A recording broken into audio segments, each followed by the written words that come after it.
Chapter 509. Li Hongyuan knocked on the map in front of him. It's time to pull in the net. Is Yuan preparing to end the war ahead of time? Jingwan asked. The so-called ahead of time, naturally compared to his past life, there was still a gap of several months. But it's naturally a good thing to be able to end it ahead of time. War is not a good thing in the first place. It's a waste of resources and lives. If it's not necessary, no one would be willing to delay it for 2 days.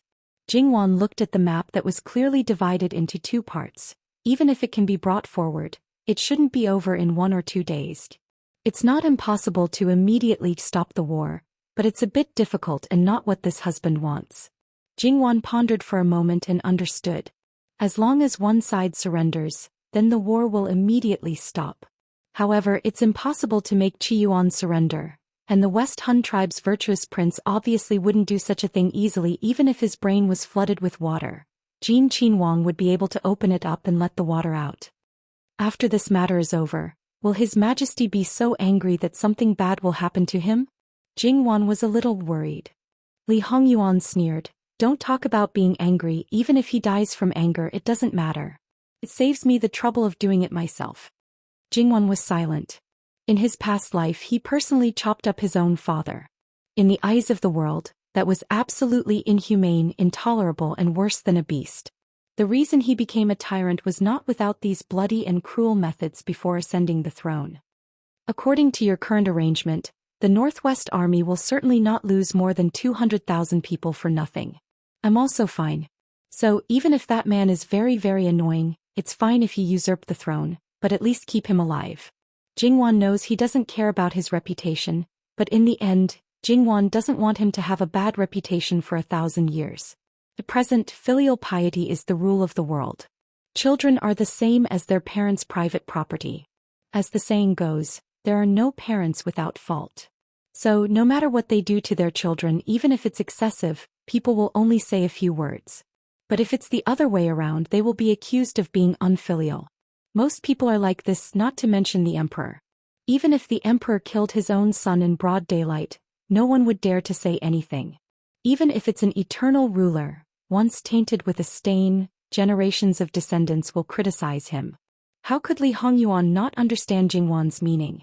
In fact, at the beginning of his return he was used to being reckless in his past life. It took him a lot of effort to suppress the killing intent in his heart.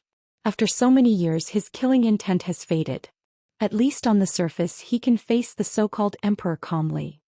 But in the end, Li Hongyuan really hasn't thought about how to deal with him. He probably just wants to wait until the end. Maybe it's all up to his mood when the time comes.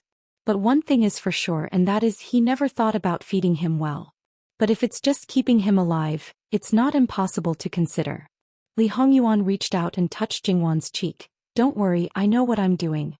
To be honest, with his body, even if we keep him alive, how many more years can he live?"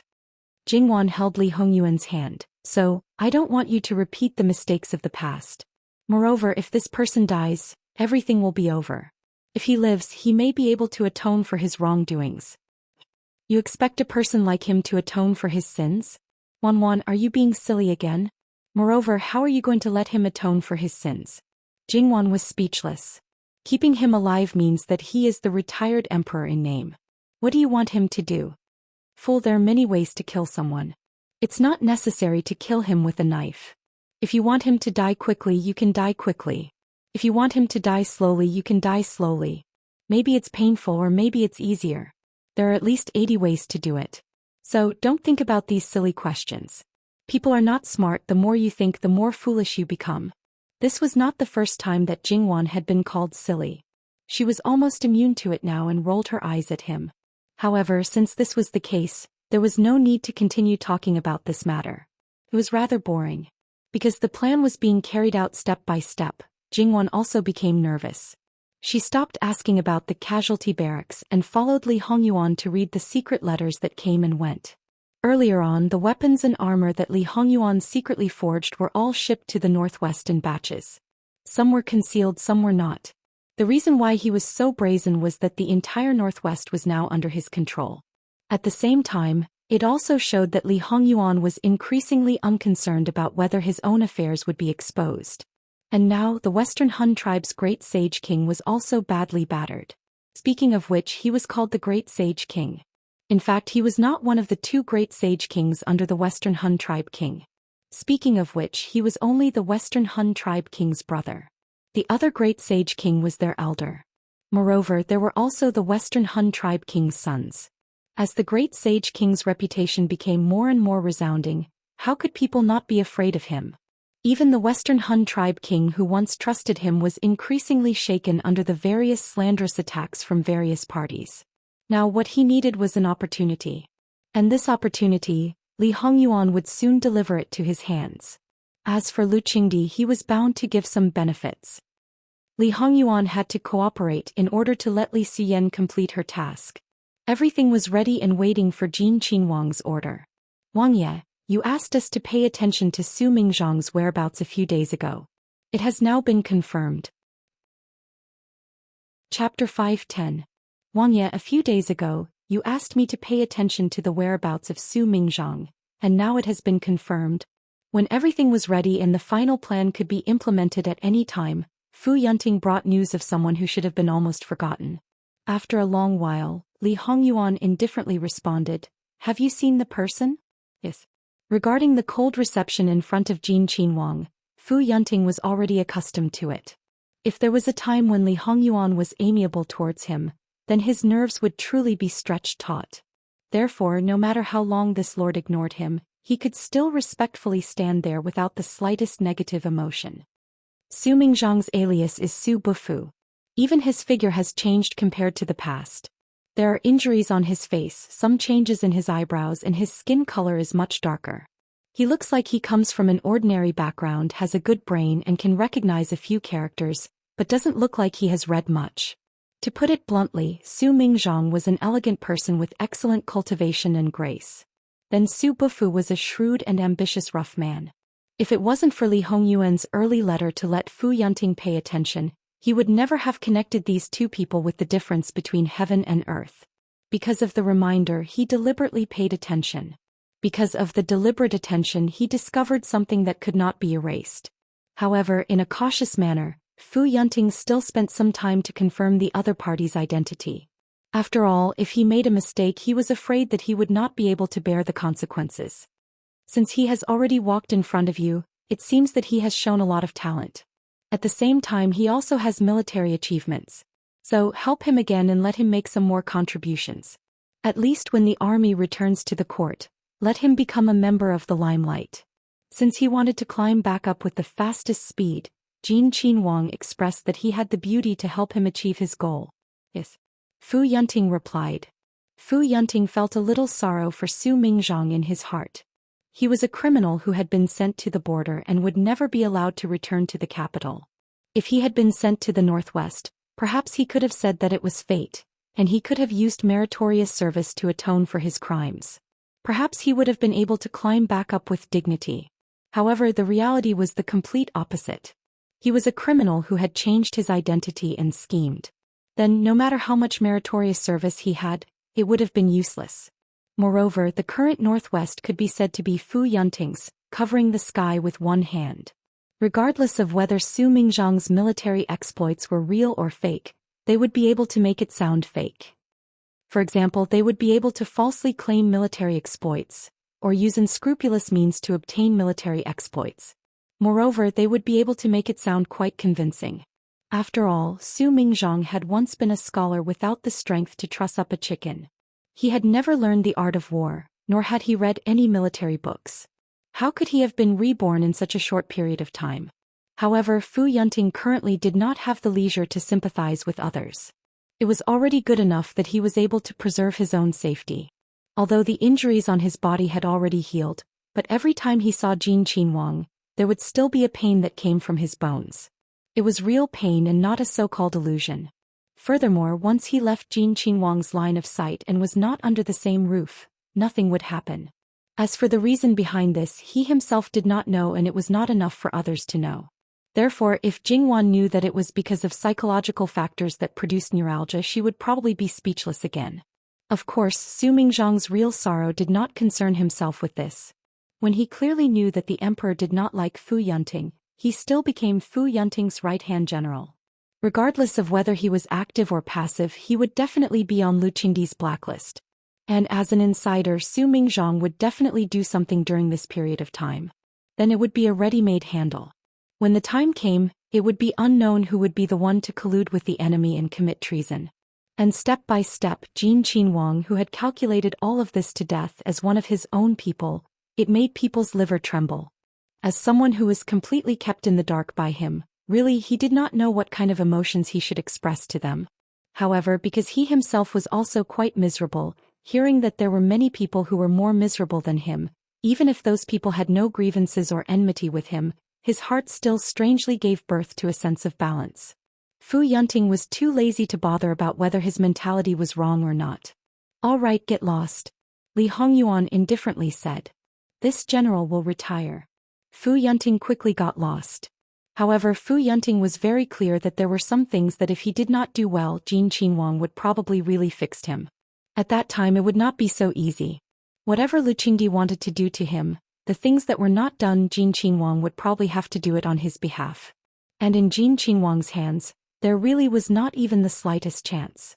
Therefore Fu Yunting was very clear that he absolutely could not make the slightest mistake.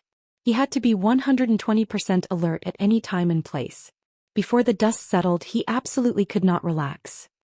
Even if the overall situation was set, he had to be cautious and even more cautious when dealing with Jin Qinhuang.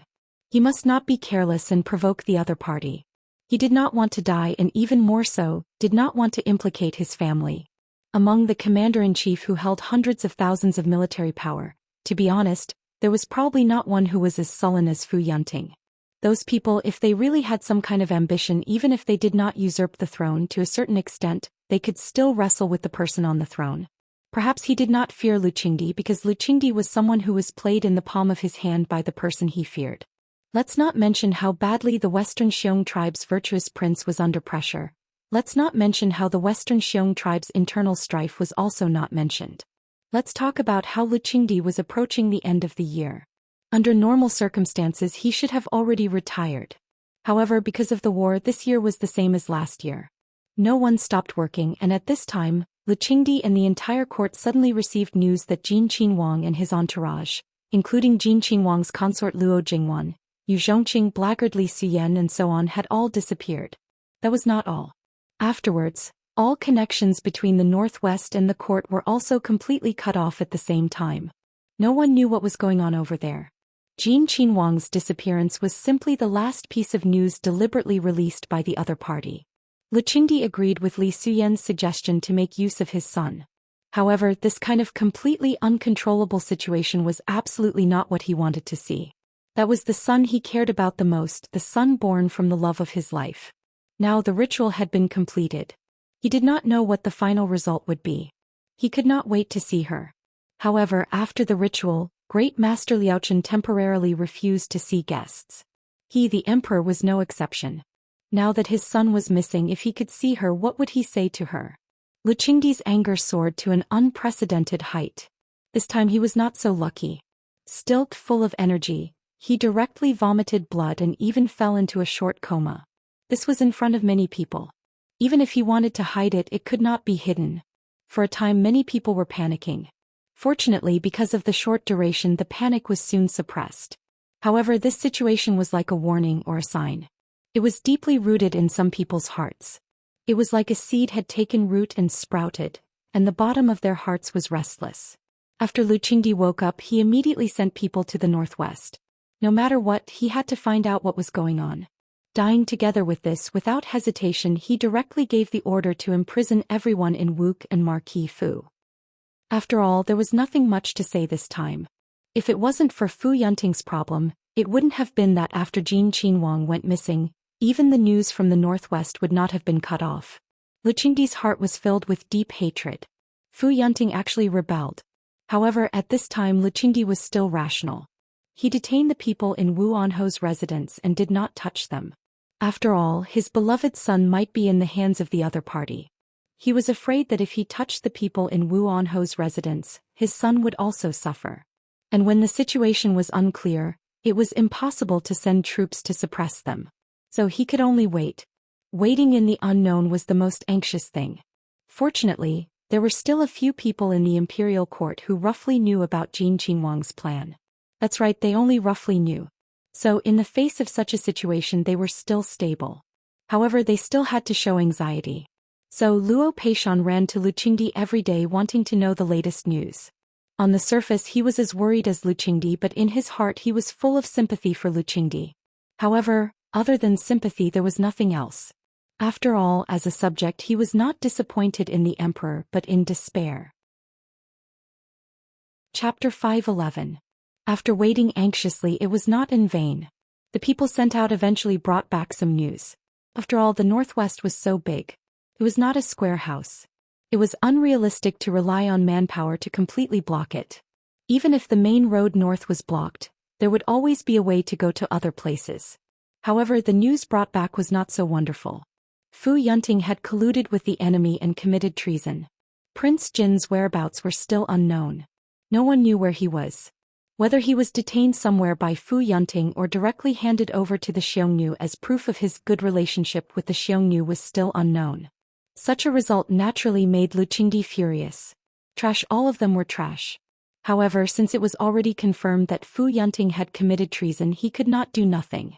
If he directly killed his way back with more than 200,000 troops, wouldn't the Qiyuan suffer a big loss if they were not prepared? Therefore at this time he did not hesitate and directly let Qin Tianming lead the troops to guard Tianmen Pass. For the time being they should not act rashly. After all, they still did not know Fu Yunting's true purpose. Although Fu Yunting had more than 200,000 troops under his command, fighting a war was not just about fighting people. The imperial court was well aware of the current situation in the northwest. If they really fought, Fu Yunting would definitely not have a good ending. Not to mention other things, they could exhaust him to death. Moreover, Prince Jin was still in his hands. Therefore Lu Qingdi was somewhat afraid of shooting the rat for fear of breaking the vases. He only defended and did not attack, waiting for Fu Yunting's next move. If he really wanted to do something, he would definitely not hold back his troops. And Qin Tianming happened to be the person who knew about Prince Jin's plan. He became the commander-in-chief of Tianmen Pass, which was the result of many people's secret efforts. In addition to Ruan Ruizhong, Luo Peishan and others, there was naturally a group of people led by Prince Kong. After all, in his perception Qin Tianming was still one of his people. At this time naturally he would do his best to help him. Because Qin Tianming knew what was going on, he was particularly solemn on the surface. He was not nervous at all.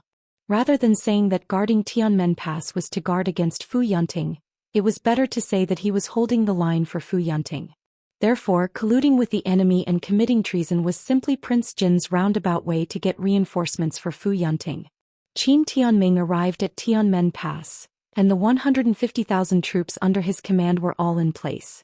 It should be known that these 150,000 troops were not the least bit careless. The military supplies for the logistics were also properly prepared. Compared to Fu Yunting's previous treatment, it was much better. However, these things except for food were definitely not needed in Tianmen Pass. However, the other things were actually prepared for the people outside the pass. Therefore, Li Hongyuan's preparations were absolutely foolproof. When everything was ready, the West Xiongnu Great Sage King also received the news. The Great Sage King, who had a good self-cultivation and had always been cultivating his qi, also broke his cultivation at this moment. Qi Yuan's 150,000 troops have arrived at Tianmen Pass? Originally, his appearance could be considered handsome, but because of his rising anger, his eyes were about to crack, and the veins on his forehead, neck and the back of his hands suddenly appeared, which was more in line with the temperament and image of the Xiongnu people. Seeing the Great Sage King like this, the person who came to report, in addition to carefully affirming his words, even his breathing slowed down. The Great Sage King was so angry that he almost vomited blood. Some of his anger was directed at the Qi Yuan, but most of it was directed at the internal affairs of the Xiongnu people. If it weren't for that group of people who were dragging them down, how could they be blocked outside Tianmen Pass by the Qi Yuan army? If they had entered Tianmen Pass earlier, even if the Qi Yuan army was far more powerful than the Xiongnu people, he would not be afraid. He also had a way to delay for a long time, and at that time even the other countries that were in civil strife would definitely want a piece of the cake. No matter what they did, as long as they sent troops and scattered the troops of the Qi Yuan army, It would be time for the Xiongnu people to swallow up the big fat piece of meat that was the Qi Yuan. Now their king, the brother who grew up with him since childhood, was suspicious of him, and he clearly wanted to summon him back to the palace. Not only that, his brother's eldest son had already brought 2 armies of 10,000 riders and was rushing over. If they were just reinforcements, the great sage king would naturally be happy. However, the problem was that they were obviously here to divide the power. If 2 armies fought, if the commander did not have absolute authority, the consequences would be quite serious. Especially if there were people who specifically went against you. If you pointed to the east, they would attack the west. In this way, even if they had twice the number of people, they would only end up losing in the end. Therefore, it was better to not have these reinforcements. However, what the great sage king did not know was that something even more unfavorable to him had already happened in the palace of the West Xiongnu people. The West Xiongnu king received the latest news that his good brother, because of his ambition, was dissatisfied with his arrangements, actually colluded with the Qi Yuan in an attempt to usurp the throne. In this way, he promised a lot of benefits to the Qi Yuan. The West Xiongnu king did not doubt this at all, because this was the news that he received from his own special channels. How could this kind of thing be tolerated? Immediately, he sent out another son with the most elite troops. He was determined to bring his good younger brother back. If the other party resisted, they would kill him without mercy. At the same time, a small but fierce cavalry troop crossed the border between the West Xiongnu people and the North Xiongnu people. They went deep into the North Xiongnu people and their methods were extremely ruthless. The news quickly spread to the palace of the North Xiongnu people. The North Xiongnu king was so angry that he was panting. Good, very good. At first they said that they would work together to divide the Qi Yuan, but later on they attacked him. He had already tolerated the previous incident, but now they actually dared to go even further. Did they really think that because the North Xiongnu people were weaker than the West Xiongnu people, they were so unscrupulous? If that's the case, let's wait and see. As for Li Hongyuan, since he was missing, he naturally pretended to be missing and took Jingwan to another place.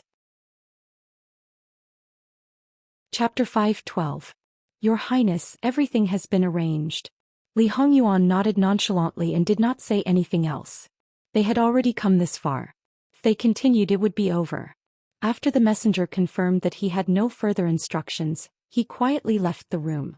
Because everything had been arranged, they were relatively free recently. A few days ago, when they were busy, Jingwan and Li Hongyuan had not seen each other for more than 24 hours. One day and one night, it could be said that this was the longest time they had been separated after their marriage. While Li Hongyuan was busy, Jingwan was not at all free. Now they were completely free, just like most of the time in the capital.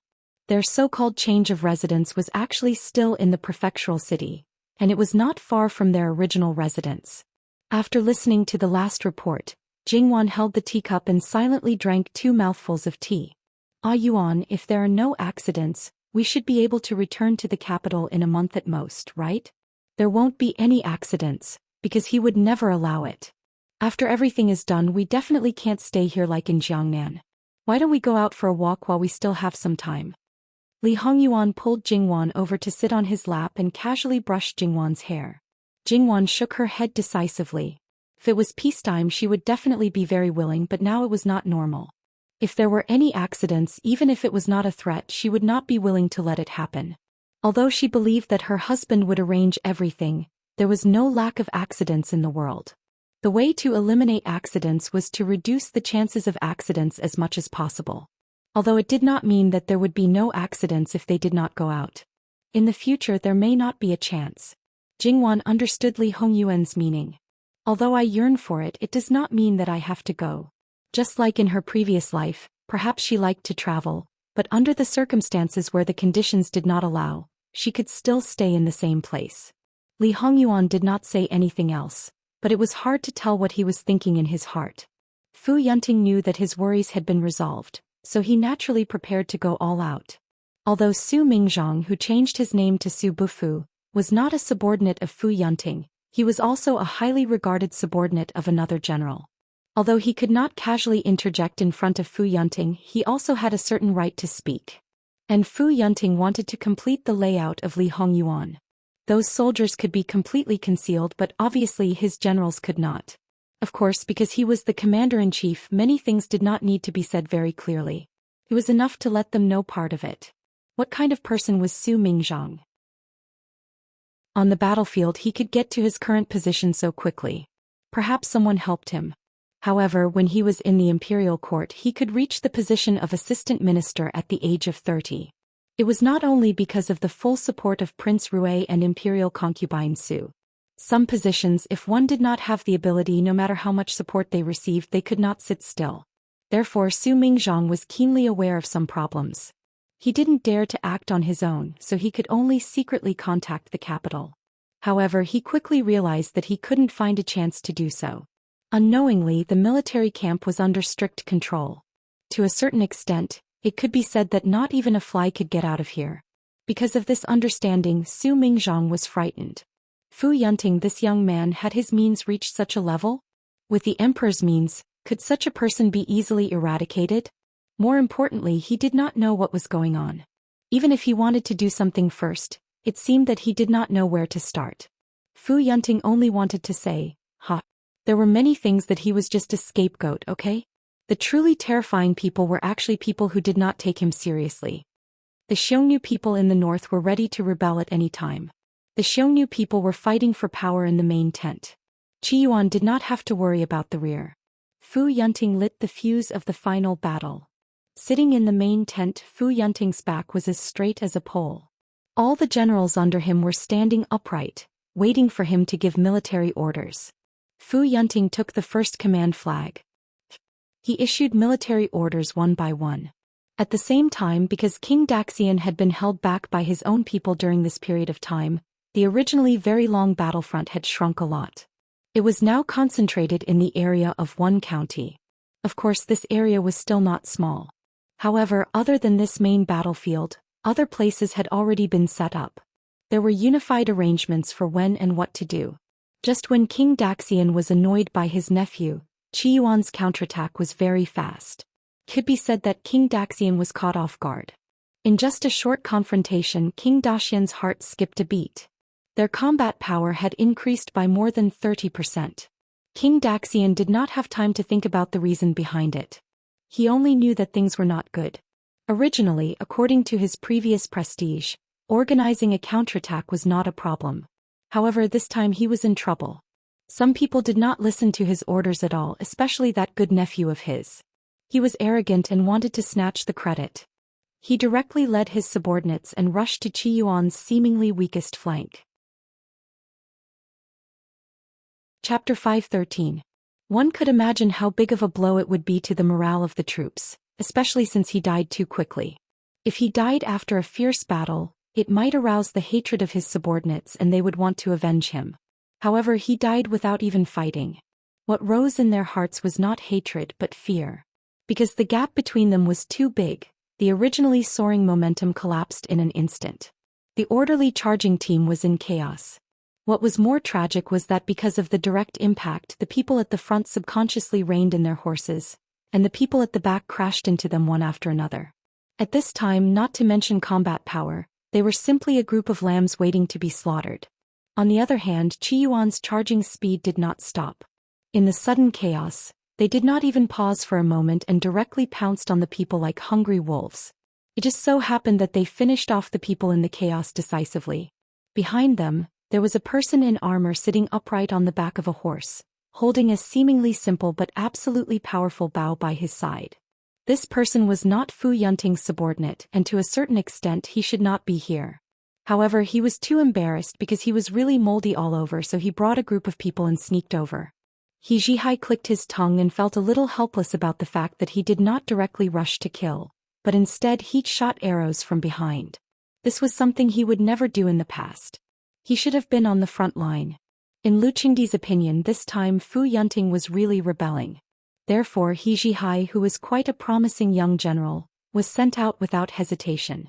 At Heaven's Gate, although He Jihai did not know Li Hongyuan's plan, he was not really stupid. From some of Qin Tianming's suggestive words, he could basically guess some of it. Moreover, as a qualified fanboy, he had absolute confidence in Li Hongyuan. Missing? What kind of joke was this? Even if he didn't have a brain, he would still think that this was something planned by the other party. Therefore, after arriving at Heaven's Gate, he behaved for a period of time and then ran away with his subordinates. Of course, not all of his subordinates were taken away, but the people he brought back to the capital from the northeast were not many, only a little more than 100. Therefore, he was actually quite an unruly person. The first to discover his disappearance was naturally his subordinates, and then they hurriedly reported it to Qin Tianming. Qin Tianming thought for a moment and probably knew where he went. He was also very helpless about this willful and reckless little bastard who had no regard for military discipline. In the end, he just sent him away with 3 words. Got it? He Zhihai met Li Hongyuan smoothly. Li Hongyuan did not say anything and directly threw him to Fu Yunting. Was he Zhihai going to let go of his disregard for military discipline? How naive. He Zhihai aimed his strong bow at a person behind him and then rushed out with his spear. He Zhihai was born for the battlefield. Even if he was fiercely trained by Li Hongyuan, he would not completely rely on the explosive physical consciousness to fight. However, He Zhihai, who fought with his reason and brain, was absolutely not to be underestimated. It could be said that on the battlefield, even if Li Hongyuan's current strength was stronger than He Zhihai's, he would definitely not be able to kill him. Therefore, those who were originally timid because of the death of their generals were really powerless to fight back when they met this killing god. Li Hongyuan would not pursue people who ran away, but He Zhihai was different. His warhorse had rushed to the battlefield with him countless times, and their cooperation was quite tacit. Because that was really a wolf in a flock of sheep. Along the way, He Zhihai's long spear harvested people's lives. Moreover, the same person basically wouldn't attack twice. After all, even if he didn't kill with one strike, there would be others who would help him finish the job. It should be known that there were quite a few people who were good at finishing the job with him. Therefore, the weakest flank was actually the most ferocious place. This time the defeat was really too fast. King Virtuous Sage had no choice but to order a retreat. And with this retreat, there was no way to find a fixed place to set up camp. Because Qiyuan's side was really too tight, they simply didn't have a chance to catch their breath. On the 3rd day, the virtuous king brought his people to meet up with another Xiongnu army, which belonged to the northern Xiongnu army. Although there was friction before, it was fine in the end. Therefore, the virtuous king did not think too much about it. However, after the 2 armies met up, the other side suddenly bared their fangs and caught the weary army off guard. The virtuous king of the western Xiongnu army originally had a huge advantage in terms of numbers, but because of fatigue they were caught off guard. Therefore, although they did not run away pathetically, they lost a lot of men. After that, the northern Xiongnu army took the initiative to retreat because if they continued to fight, they would definitely be wiped out. After all, a starving camel was still bigger than a horse.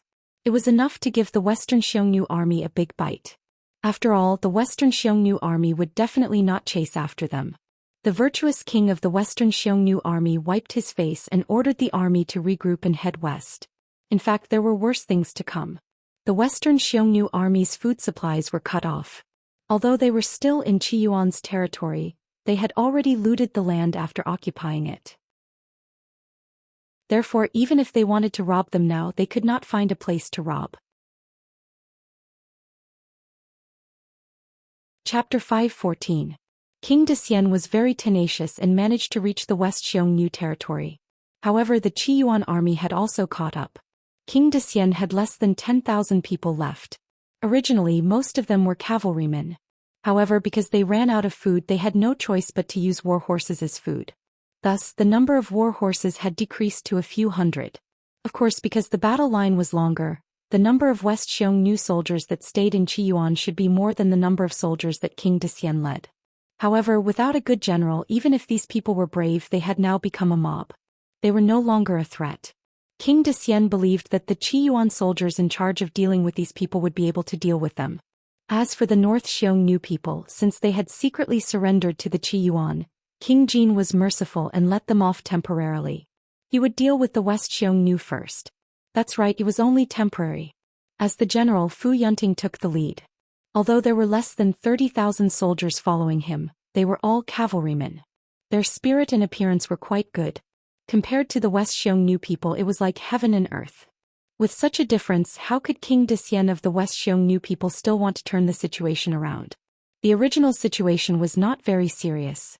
Even if King Decian of the West Xiongnu people knew that he would not be able to occupy a large area of Qiyuan in the end, it was not impossible to get a lot of benefits from Qiyuan. The only regrettable thing was that Dawei, Nanqi and the other countries did not do anything. This was clearly a good opportunity to divide Qiyuan. He did not know what those people were thinking, but they did not do anything. And now he was like a stray dog. Not only that, he had lost so many good men of the Xiongnu people. King Decian knew that there were many people in the West Xiongnu people who were dissatisfied with him. He also knew the reason behind it. However, he thought that he did not covet the throne. Under the circumstances where he had the trust of his brother, he wholeheartedly wanted the West Xiongnu people to be strong and prosperous. However, in the end he was first stripped of power and then betrayed. At the most difficult time he was even cut off from his own people. King Decian almost cried blood.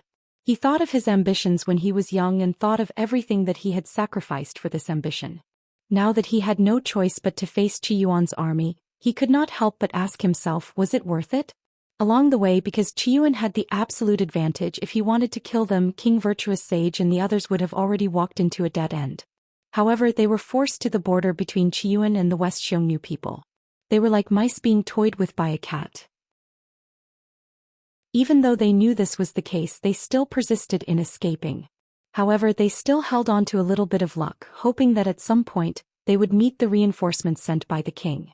As the days passed, that little bit of hope was gradually shattered. Now they did not want to run anymore. Xiongnu men, even if they were to die, they had to be brave and fearless. Therefore, even if they did not have any strength left, their eyes were like those of wolves in the grassland. They were King Decian's bodyguards and were his absolute supporters. Therefore they would not frown even if they were to die with King Decian. Fu Yunting reined in his horse. There was a trace of seriousness on his face. When a trapped beast knew its fate, it would always show its most powerful fighting strength. Hence, even though Qiyuan had the upper hand, his losses would most likely be very severe. King Decian rode on his horse and faced Fu Yunting from a distance. General Fu, I know that I will definitely die today. However, before I die, there is one thing that I want to know. Who is behind all of this? At this point, if King Decian still could not see through certain things, then he would be too stupid. He had unknowingly been schemed against. If he did not know who his opponent was, then he would not be able to die in peace. Fu Yunting's face was resolute. There was no emotion in his eyes. If I die, then everything will be over. What can I do if I know? King Decian's face was cold. The hatred in his eyes solidified. He was like a dying beast that wanted to devour its prey. Then King Decian suddenly laughed. You don't want to say? Why don't you want to say? Is it because you can't? It's Li Hongyuan. It's your Jin Qinhuang Li Hongyuan, right? Haha, I had my suspicions at the beginning. However, I dispelled my suspicions later. I did not expect him to hide it so well. Does your emperor know? Do those princes who fought so hard for the throne know about this? Fu Yunting's face darkened. He waved his spear. Kill. Regardless of what the people on Qiyuan's side were thinking, as soon as the order was given, they rushed out. The troops from both sides directly collided with each other, and a cruel and arduous battle began. Shouts of killing, the clashing of weapons, as well as the sound of flesh being pierced mixed together. The smell of blood permeated the air, causing people to suffocate. However, those sounds seemed to be abnormally clear. At this time there was no formation. There was only the most primitive charge. Chapter 5:15. In the end, there were too many people and He Zhihai could not achieve his goal. However, those who came to his door, regardless of whether they were big fish or small shrimps, as long as they were enemies, He Zhihai would not hesitate to take them all. The ratio of Qiyuan to West Xiongnu was about 3-1. Although He Zhihai could take on countless people by himself, some of the generals were not as good as him. 1 against 3 was not a problem. In this way the ratio was slightly larger. West Xiongnu's individual combat power was strong, but if they were to face several people and if their physical strength was not enough, it would be good if they could exchange 1 for 1. Although they had heard of He Zhihai's strength on the battlefield, when they saw it with their own eyes, many people were still shocked. This was simply beyond the scope of a human. He Zhihai shook off the blood droplets on his spear. The people who were in the way had pretty much been cleaned up. He aimed at the position of the Western Han tribe's virtuous king and directly charged over. Because he had been his target from the start, the distance was not too far. Even if he wanted to protect King Virtuous Sage, if he died, how could he protect him? If he had chosen to escape at the beginning, there might have been a chance. Since he chose to stay, then he must have been prepared to die.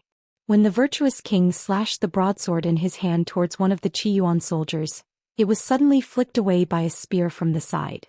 The strength of the spear was so great that it almost made the broadsword in his hand fly out. King Virtuous Sage did not know that there was such a person as He Zhihai. His hand was numb from the shock and he was shocked. The only time he met Prince Jin of Qiyuan was not a direct confrontation. However, at that time he felt the strength of Prince Jin. If he was not careful, he might have died on the spot. And now he actually met a monster. For such a person, he was completely unaffected. From this point of view, it seemed that his ending today was not only because of the internal affairs of the Xiongnu. Unable to be distracted, he hurriedly turned back to fight. A pretty good opponent. This was the definition that He Zhihai gave to the opponent after one blow. Because it wasn't bad, the blood in He Zhihai's sea of consciousness started to boil. The long spear in his hand moved widely, creating a strong wind. In the blink of an eye, they had fought back and forth countless times. His sea of consciousness was getting more and more excited, but King Virtuous King was gradually losing his physical strength. He could also see that his opponent was not using his full strength, otherwise he would have already lost his life. However, as long as there was a glimmer of hope, his body would instinctively fight, unwilling to give up. As the other side weakened, his spiritual sea lost interest. The great Sage King was such a big fish, it would be a pity to kill him like this. As such, the power of He Zhihai's attack also weakened. Just as he was about to, Su Bufu suddenly came over and snatched the West Hunnu Great Sage King off the horse before He Zhihai. He Zhihai raised his eyebrows. In fact, when he caught a glimpse of the figure, he had already made his move. He glanced at Su Bufu and the people behind him. How could they hide from him? This clumsy and despicable way of snatching military merits. Aha, it was really the people of the Su family. He also knew the true identity of Su Bufu. He Zhihai also knew that he had to deal with Su Bufu. A weak scholar, even if he had different experiences for several months, could he become powerful all of a sudden? Powerful enough to snatch people from his hands, even though he was holding back. Speaking of it, He Zhihai was not a person who took military merits very important. He enjoyed the process and the result was secondary. He showed a slightly strange smile to Su Bufu and turned to look for other targets, seeming indifferent.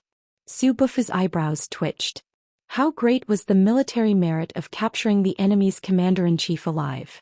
With this, it was possible to reach the sky in a single bound.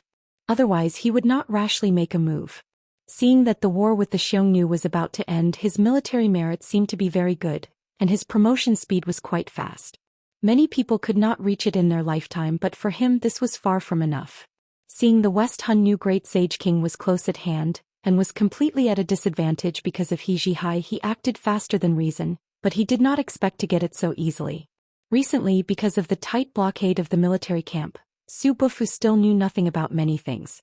From the beginning he had a bad premonition, and now this premonition was getting stronger and stronger, especially those words that the West Hunnu Great Sage King said just now.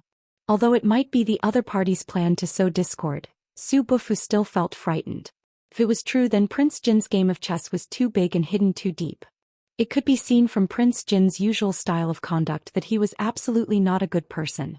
If he still held power in his hands, then the degree of terror would simply rise in a straight line.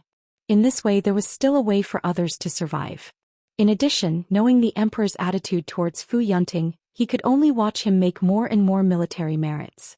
Under the premise that he could not do anything, he could only go all out to win military merits for himself. As for the emperor, obviously he could only pretend that he did not know. As the saying went, the ignorant are not to blame. The military merits were obvious and the emperor could not do anything about it. He was bound to pave a way for himself. However, the battlefield changed rapidly, and there was the danger of losing his life if he was not careful. Now naturally Su Bufu could not think so much and could only bite the bullet and go on. Anyway, he had no way to retreat and could only advance. Therefore, in the face of He Zhihai's deep eyes, he pretended not to see it. He turned his head and said to the people behind him, "Catch him." In this way, although this battle was tragic as Fu Yunting expected, The Qiyuan's loss rate had increased a lot compared to before, but it could not be helped. The final result was also gratifying. The West Hun new Great Sage King was captured alive, and the rest of the people were either captured or beheaded on the spot. The West Hun new Great Sage King was forced to kneel on the ground by 2 Qiyuan soldiers. Because his hands and feet had been broken, there was no need to worry that 2 ordinary soldiers would not be able to control him. Fu Yunting sat on the back of the horse and looked down at the West Hun new Great Sage King expressionlessly. Another general came forward and said, "General, 1653 Hun new soldiers have been captured. The number of beheaded soldiers has not escaped. How should we deal with the captives?" Fu Yunting did not show any emotion on his face, showing the majesty of a commander-in-chief everywhere. "Pass down the order, send people to clean up the battlefield, and the rest of the people escort the captives back to the camp immediately." The Qiyuan camp was only more than 50 miles away from the border. They could not advance at full speed with the captives, but there was no need to worry about the current situation and there was plenty of time. In the main tent, Li Hongyuan sat at the head of the table and slowly flipped through the official documents on the table. Fu Yunting and a group of generals under him lifted the curtain and came in. They were still talking, but after seeing him they immediately stopped.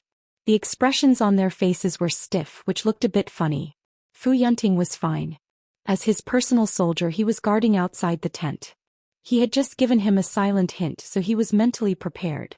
Li Hongyuan lifted his eyelids and glanced at them. "You're back?" Everyone who came back to their senses hurriedly saluted. "Greetings to Wang Ye. How is the matter?" Li Hongyuan lightly asked. Replying to Wang Ye, "Everything went smoothly. As for what to do in the future, Wang Ye, please give instructions." Fu Yunting said.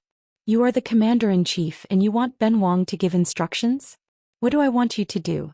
Jin Wang Ye's attitude towards Fu Yunting had never been good.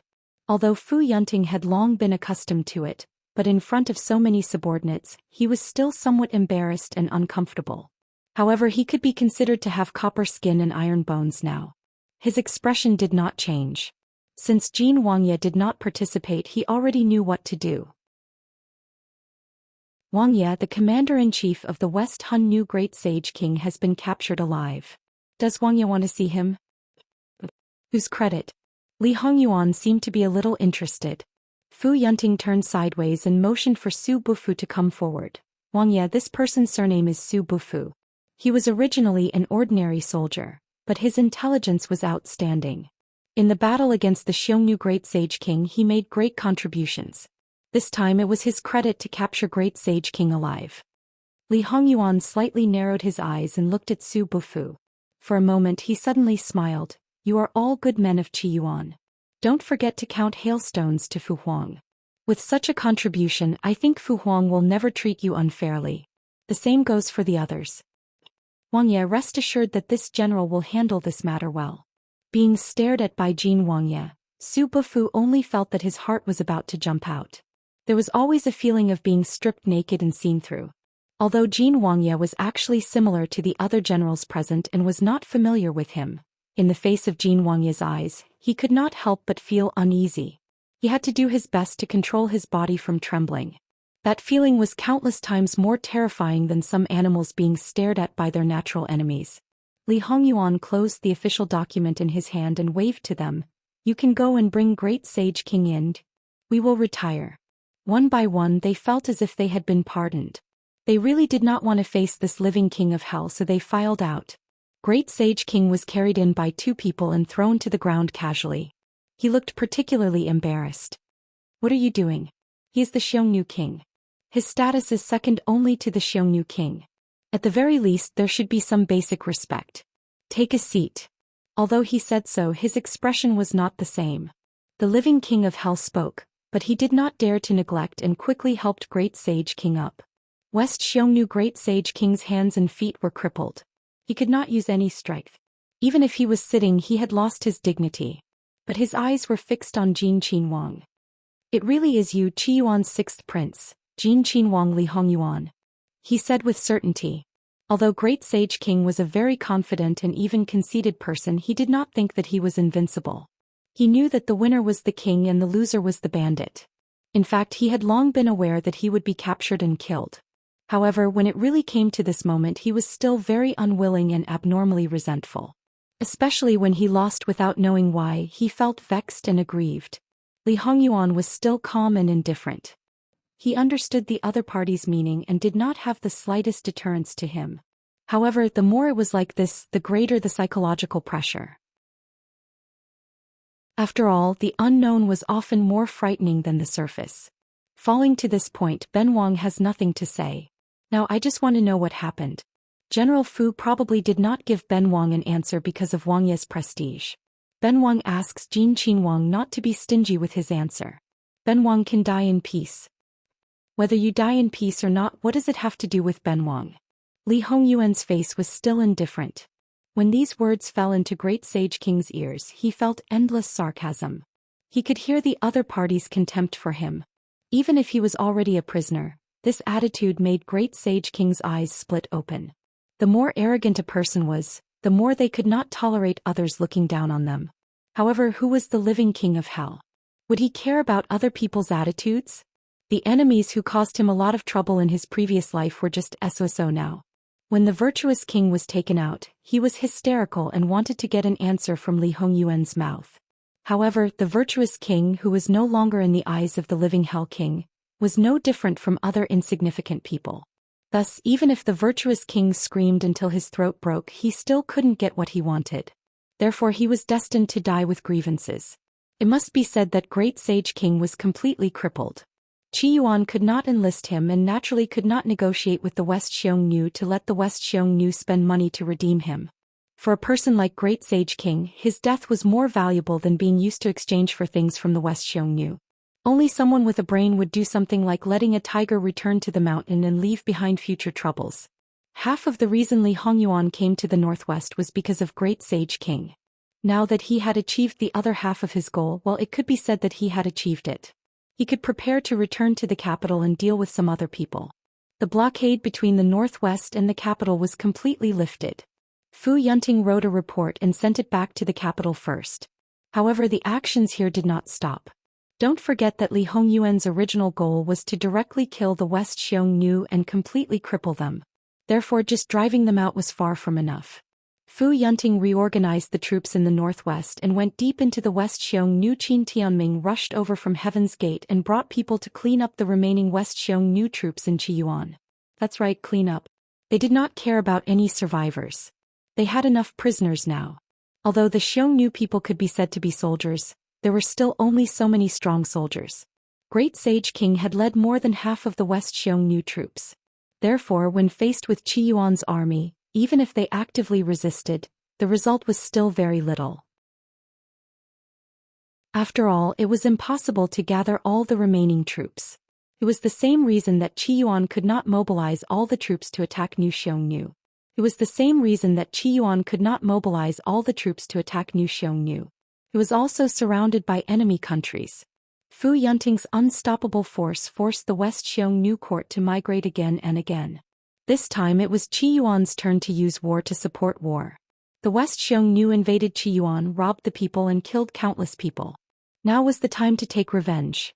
A tooth for a tooth, blood for blood. Being forced into such a miserable state, it was certain that the West Hun king regretted it now. Even if he couldn't find out about the virtuous Sage King's current situation through his own channels, Qi Yuan would definitely be willing to tell him. He would clearly let him know that he had been tricked, that he had been schemed against. He would make him regret it, make him feel guilty and make him feel fear. Disturbing the hearts of the people and shaking the morale of the army was a very common method. The North Xiongnu did not stay idle either. A few decades ago, when they were defeated by Qi Yuan, the West Xiongnu did the same and occupied a large area of the North Xiongnu territory. At this time they naturally wanted to give them a taste of their own medicine. As for the previous alliance, what was it? It was already like this when the West Xiong slaves secretly robbed the North Xiong slaves. Although he might have realized that he might have been used by others, what could he do? Qi Yuan was already unstoppable. If he went against him, it would undoubtedly be like striking a rock with an egg. Naturally, he had to seize the opportunity to plunder some benefits for himself. As for whether he would become Qi Yuan's next target, that was a matter for later. Right now he didn't want to think about it. It was fine to deceive himself or deceive others. After Fu Yunting led the army thousands of miles into the West Xiongnu territory, the imperial court finally received specific information about the Northwest. Fu Yunting deliberately slowed down the submission of the memorial. Other than Lu Qingdi, everyone else was overjoyed. Fu Yunting's memorial only said that the West Xiongnu had schemed to drive a wedge between the Northwest Army and the imperial court. Fu Yunting had a flash of inspiration and decided to simply beat them at their own game. He would seal off the Northwest and then use the tactic of sowing discord between the West Xiongnu and the North Xiongnu. As the saying goes, when a general is outside, the emperor's orders cannot be followed. He asked for the emperor's forgiveness. Now Qi Yuan's army had completely driven out the Xiongnu army. Not only did they recapture a large area of the Qi Yuan's lost territory, but they also occupied the West Xiongnu territory and expanded Qi Yuan's territory. Li Hongyuan comforted Jingwan.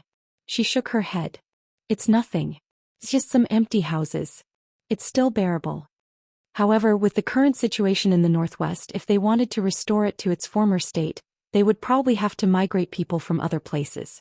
This would be a big project. It was obvious that under normal circumstances, it would be difficult for those people to take the initiative to come over. After all, it was just after the war. Ordinary people would still be afraid. Moreover, people paid particular attention to returning to their roots. If it was not a last resort, no one would want to leave their home. Although moving to the Northwest might give them a certain amount of subsidies for the current people, they all hoped for stability and liked peace. That little bit of subsidy was not enough to move them. Going to a strange place would cause them to develop some negative emotions. The current environment made most people not so fond of excitement and lacked the spirit of adventure. If they were in an unfamiliar place, they would be restless. You don't have to worry about this matter. When the time comes, it will be dealt with. If the imperial court is merciful, it's just a matter of more money. Or there's nothing at all. After a long time you'll get used to it and it won't matter. I don't want to care and I'm not worried. It's just moving to another place. It's not a big deal. Jingwan shook her head. However, habit was a scary thing. Sometimes you can't deny its strength. At this time, the Qing Emperor no longer cared about anything and directly issued an imperial edict for Jin Qinhuang to return to the capital. At this time, it was already the end of February. According to Li Hongyuan's virtue, even if there was an imperial edict, he would certainly not rush back. The time spent on the road would be several times more than when he came.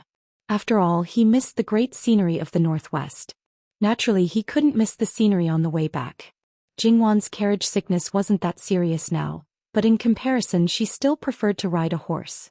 No matter how comfortable the carriage was, in the end, it was the road that decided everything. The cramped space in the carriage was really not comfortable. Although the flames of war raged ahead, it didn't have much of an impact on Jingwan. After all, she didn't personally see the bloody and cruel scene. Even if Li Hongyuan wanted to reminisce, he wouldn't let Jingwan experience it. In this way, although it wasn't as good as the trip to Jiangnan in terms of Jingwan's own experience, it was more peaceful than that time. Therefore, this could be considered a good trip. Because they slowed down their speed when they were about to reach the capital, they unexpectedly bumped into Fu Yunting and the others who were returning to the capital. It must be known that Fu Yunting and the others spent a lot of time dealing with the matters of the tale. In the Northwest Army, Fu Yunting could mobilize 300,000 soldiers. 1/3 of them were the border troops, the rest were the government troops of the various prefectures in the Northwest. After the Great Battle, they lost nearly 100,000 soldiers. This number was shocking.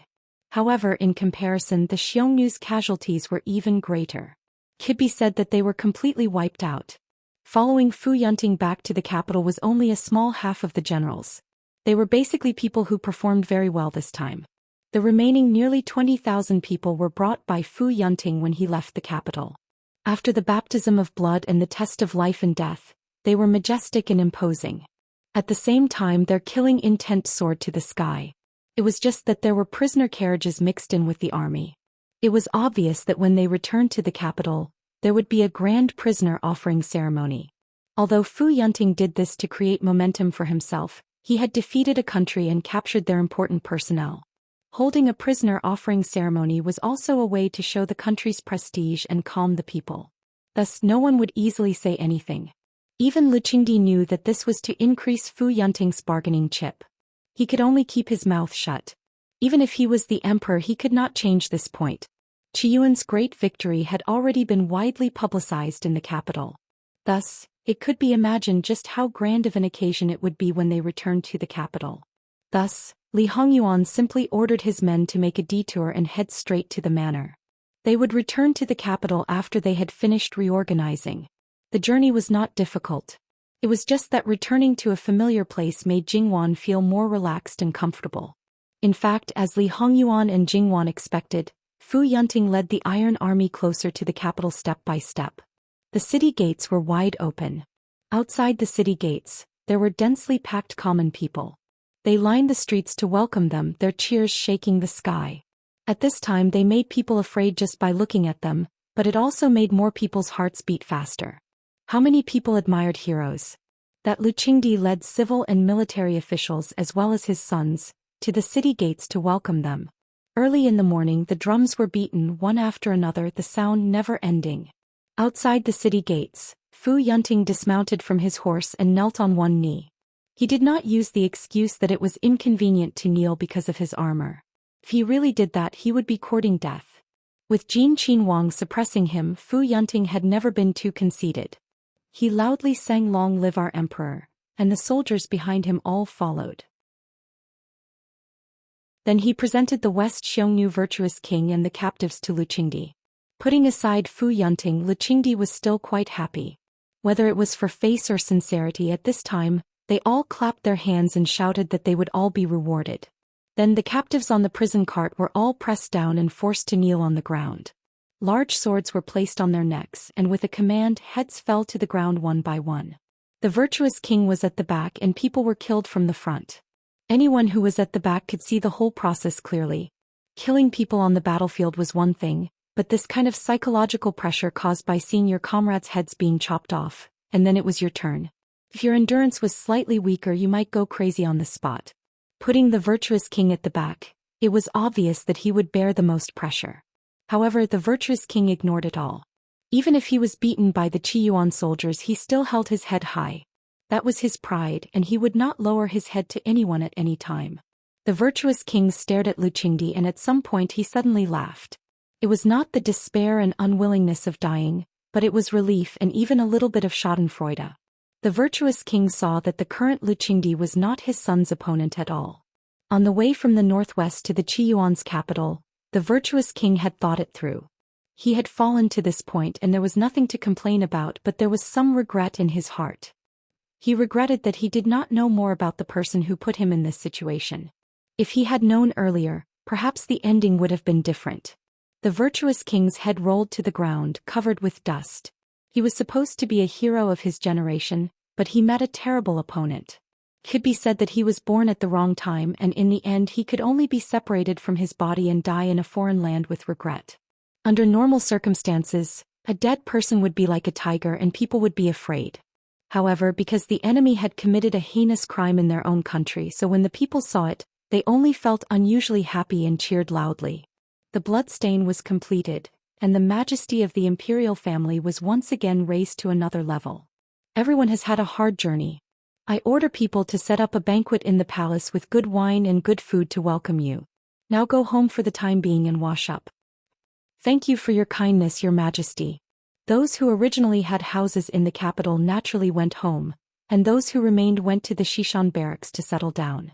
It had become a tradition to set up a banquet in the palace to entertain the meritorious officials who had returned home. However, Fu Yunting always felt that Lu Qingdi's eyes were gloomy when he looked at him. He did not know if this banquet would be a trap for him. Similar thoughts flashed through his mind, but Fu Yunting did not care. The banquet was at night and Lu Qingdi was anxious. He had waited for so long and there was no need to be anxious now. Therefore he would be a magnanimous emperor. Of course, for the time being Lu Qingdi could not tell Fu Yunting what happened, but he could first find out the whole story through other channels, such as Yu Zhongqing and Li Suyan. As Lu Qingdi's left and right arms, these two people were worthy of his trust. They usually had very little interaction, and at this time, Lu Qingdi called them in for questioning. To a certain extent, Yu Zhongqing was only there to protect Jin Qinhuang's safety. He could not intervene in the war in the northwest and would not intervene. Therefore he only said some personal matters about Jin Qinhuang, and expressed that he did not know anything else. Thus Lu Qingdi could not say anything. He waved his hand and let him go out first. Li Suyen, as the Zhuo Qinhuang of the blackguard, was the next commander of the blackguard. The most important task that Lu Qingdi taught him was also the idea that Li Suyen came up with for the emperor. Speak. Lu Qingdi did not treat this official who was nominally an adopted son, but was actually his own son as a son. He was more like Yu Zhongqing, a useful and trustworthy official, which meant that he could abandon him at any time. If he wanted to give, he could give. If he did not want to, he could immediately take it back. The news in the northwest was blocked, but Li Suyen held the blackguard, which was originally extraordinary. If he really wanted to pass on the news, would he really be trapped? Based on this point, Lu Qingdi's expression was quite bad. Li Suyen's expression did not change. He knelt there and looked very quiet. That's right, quiet. For someone like him who had a heavy aura of hostility, his current state was actually very strange. But in Lu Qingdi's eyes it was not strange. Probably in his eyes, this was a normal situation. Replying to Your Majesty, this official followed the original plan and tactfully informed Jin Qinhuang of some matters. However, Wang Yi did not believe it and thought that this official had some animosity with Fu Yunting at some place and was obstructing him. Wang Yi said that the emperor is the emperor, a rare wise monarch, a wise lord. It is impossible for him to make such a ridiculous decision when the country is in danger. Even if he had any opinions about Fu Yunting, he would choose to deal with it after the fact or change the commander-in-chief, and not use such a method to disregard the country and the people. Hearing this, Lu Qingdi felt his face burning. But because no one dared to look directly at the emperor's face, he did not lose face. As if there was something stuck in his throat, he could not spit it out or swallow it. He did not know if he should be angry at his son for ruining things, or happy that his image in his son's heart was so wise and powerful, or should he feel ashamed that he did not live up to his name. After that, Wang Yi locked this official up and waited until he returned to the capital for the emperor to deal with. As his blackguard, because this matter was serious, it was naturally impossible to tell them. Li Suyen could only obediently be locked up. Even if he had the chance, he did not dare to contact the emperor. After all, if he was discovered, the emperor's image would be completely ruined and his good reputation would no longer exist. Since he was so considerate of the emperor, Lu Qingdi naturally could not blame him. It was not that Lu Qingdi did not have any suspicions, but this matter was only known by Li Suyen, so there was no way to verify it. You can withdraw first. Lu Qingdi waved his hand weakly. Your Majesty, this official dares to say that after Wang Yi returns to the capital, he will definitely ask you to verify this matter. How should this official answer? Please enlighten me. Li Suyen impolitely added to Lu Qingdi's troubles. Lu Qingdi had a headache. That's right, how should he deal with this matter? That son was not easy to fool. It was impossible to push the matter to Li Suyen. At that time, no matter from which angle, the lightest punishment would be dismissal and investigation, and the heaviest punishment would be death. If it was someone else, Lu Qingdi would give it up. But Li Suyen was his trusted official and was also his son. It was very easy to use him. There were few things that he was dissatisfied with. He definitely did not want to see something happen because of this kind of groundless accusation. So in order to protect Li Suyen, he had to appease his son with this excuse and not involve himself.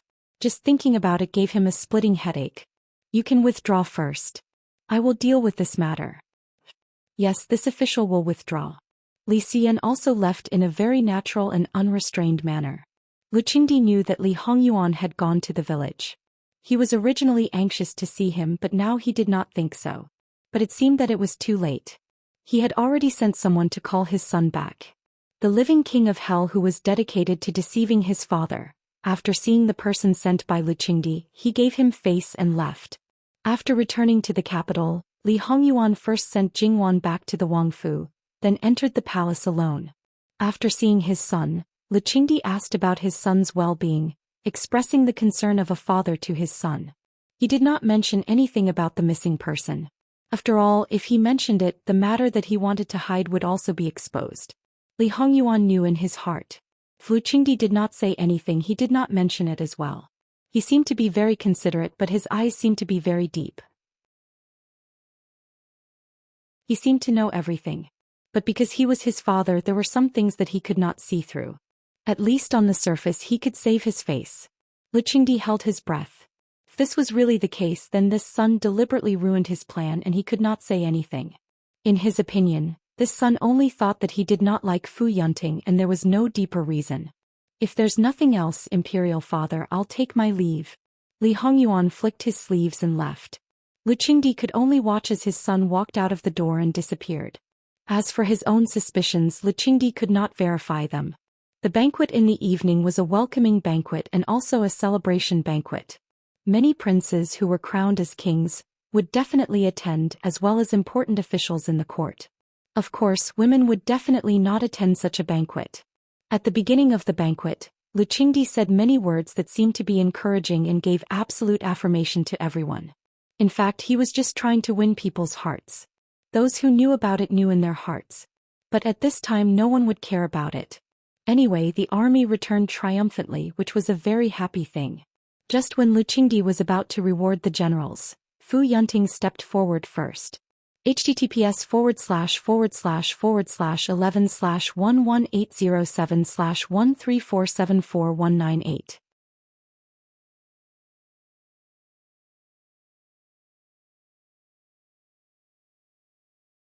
It was because Fu Yunting, as the commander-in-chief, defeated the Xiongnu and established supreme authority in the northwest.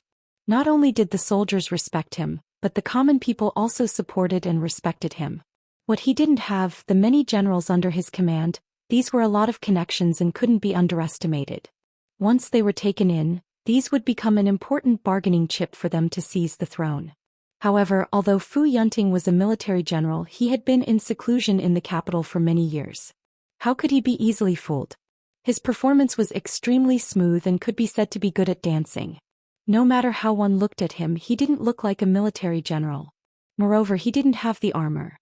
If someone who didn't know him came up to him without giving him a hint, all the generals would probably not stand in front of him. The song ended and the crowd dispersed. In the end, this banquet didn't become a hongmen banquet against Fu Yunting. However, Lu Qingdi wantonly gave out rewards. The other generals were basically given things like gold, silver, cloth and silk. When they were given to Fu Yunting, they were given things like antiques and paintings. The former looked tacky but they were real. The ones given to Fu Yunting looked high-end, but they were purely decorations. No one in the Fu family liked these things because they were registered and couldn't be sold. They were all fake. For those who didn't know, wasn't this perfect? Wu Anho's government definitely didn't lack money. The emperor was truly wise. He was meticulous and considerate. And those who knew only wanted to laugh. Out of all the generals, only Fu Yunting was special. Anyone who was labeled as special would be able to attract a lot of hatred. Moreover, generals weren't all uncouth, and the emperor had categorized them as vulgar. For those who didn't care about anything else and only cared about this point, it was undoubtedly a great humiliation. They couldn't do anything to the emperor, so naturally they blamed Fu Yunting. Moreover, not all the generals admired Fu Yunting and ignored his age to recognize his ability. In this banquet there was another person who was in the limelight. Of course it must be Su Bufu. Su Bufu's face was injured, which belonged to the category of serious disfigurement. According to common sense, a face like his couldn't enter the imperial court as an official. But among the officials, as long as he didn't appear in front of the emperor and dirty the eyes of the emperor, they were actually quite tolerant, especially towards generals. After all, it was inevitable to be injured on the battlefield. They couldn't cut off their future and take their credit just because their faces were injured. Of course, under normal circumstances, those who were disfigured after becoming an official were not affected much, as long as they didn't meet a fatuous emperor who was extremely obsessed with looks or were so ugly that people feared them. Su Bufu's credit had been clearly written on the previous report of military exploits. Now Fu Yunting had affirmed it, which made Su Bufu's presence in front of Lu Qingdi was felt. Didn't Su Bufu want to reach the sky in one step? Now it was time to see if he could still achieve his original goal, because the person who made Lu Qingdi dislike him appreciated him very much. Some people loved the house because of its crow and some people hated the house because of its crow. Su Bufu knew Lu Qingdi's attitude towards Fu Yunting, so he felt that Lu Qingdi's eyes were also unhappy when looking at him, and he felt bitter in his heart. That strong sense of uneasiness still lingered in his heart for a long time. Sometimes he even thought that he was deliberately targeted by them, but how could it be possible? It didn't make sense. After all, Su Bufuk didn't know them at all before setting foot on the northwest battlefield. What reason did they have to target him? As for his true identity, Su Bufu didn't want to think about it because they might have already known it. After all, it was done so secretly at the beginning, unless, at the thought of being stared at from the beginning, Su Bufu couldn't help but feel numb in his scalp. That would be terrible. Su Bufu tried hard to deny his idea, but this idea always popped up from time to time, repeatedly reminding him that this was the truth. This was the fact. All of them had been plotted against from the beginning, and that person was most likely Jin Qinhuang. In fact, Fu Yunting had already pledged allegiance to Jin Qinhuang early on. He had no secrets in front of them at all. He was so transparent that he could see everything at a glance. In this way he would fall into a passive situation everywhere.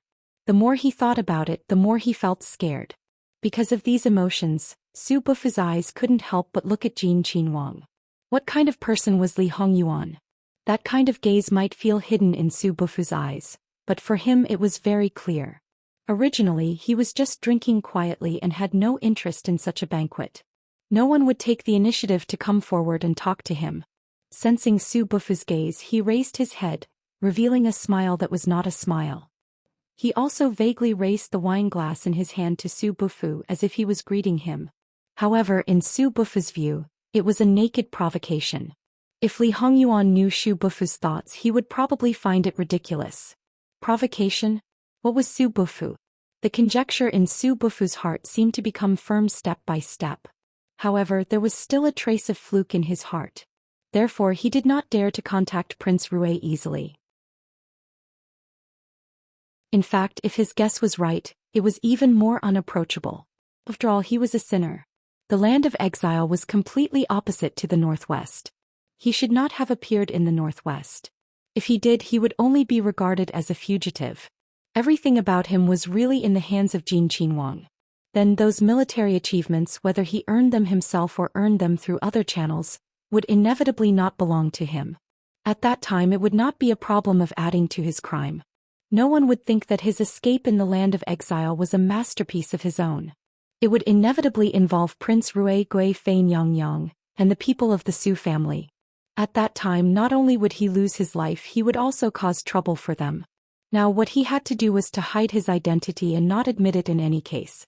In this way there might be a glimmer of hope. But in this way everything he had done would become useless. Not only would he not get any benefits, but he would also bring disaster to himself. Moreover, Prince Jin did it so obviously. Did it mean that he did not care now? It did not matter to him whether he was exposed or not. Perhaps he already had a card up his sleeve? Then all the suffering he had suffered was in vain? Su Bufu only felt that he was firmly bound in a big net. He could not break free and was almost suffocating. Out of the imperial palace, Su Bufu had a feeling that he did not know where to go. Although Prince Rue had arranged a house for him before, he certainly could not go there now.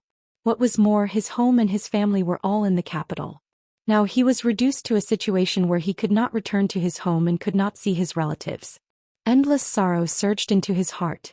He wanted to ask why on earth he was reduced to this point today. In fact, he was well aware of the answer.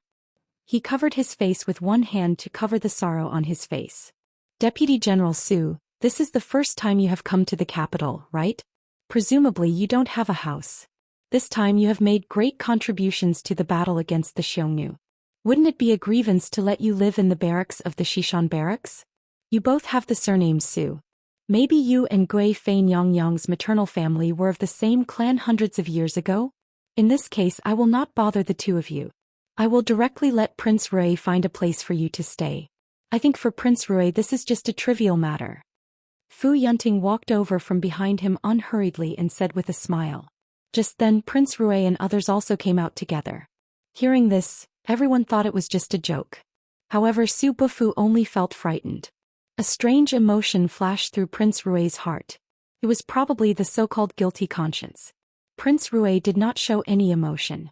If Deputy General Su is willing, then Wang will do his best. This humble officer thanks Wang Ye for his kindness, but this humble officer is a rough man in the countryside. A tree or a stone can be used as a bed. The barracks of the Shishan barracks are already very good. How can I feel wronged? I drank a few more cups today and feel a little uncomfortable.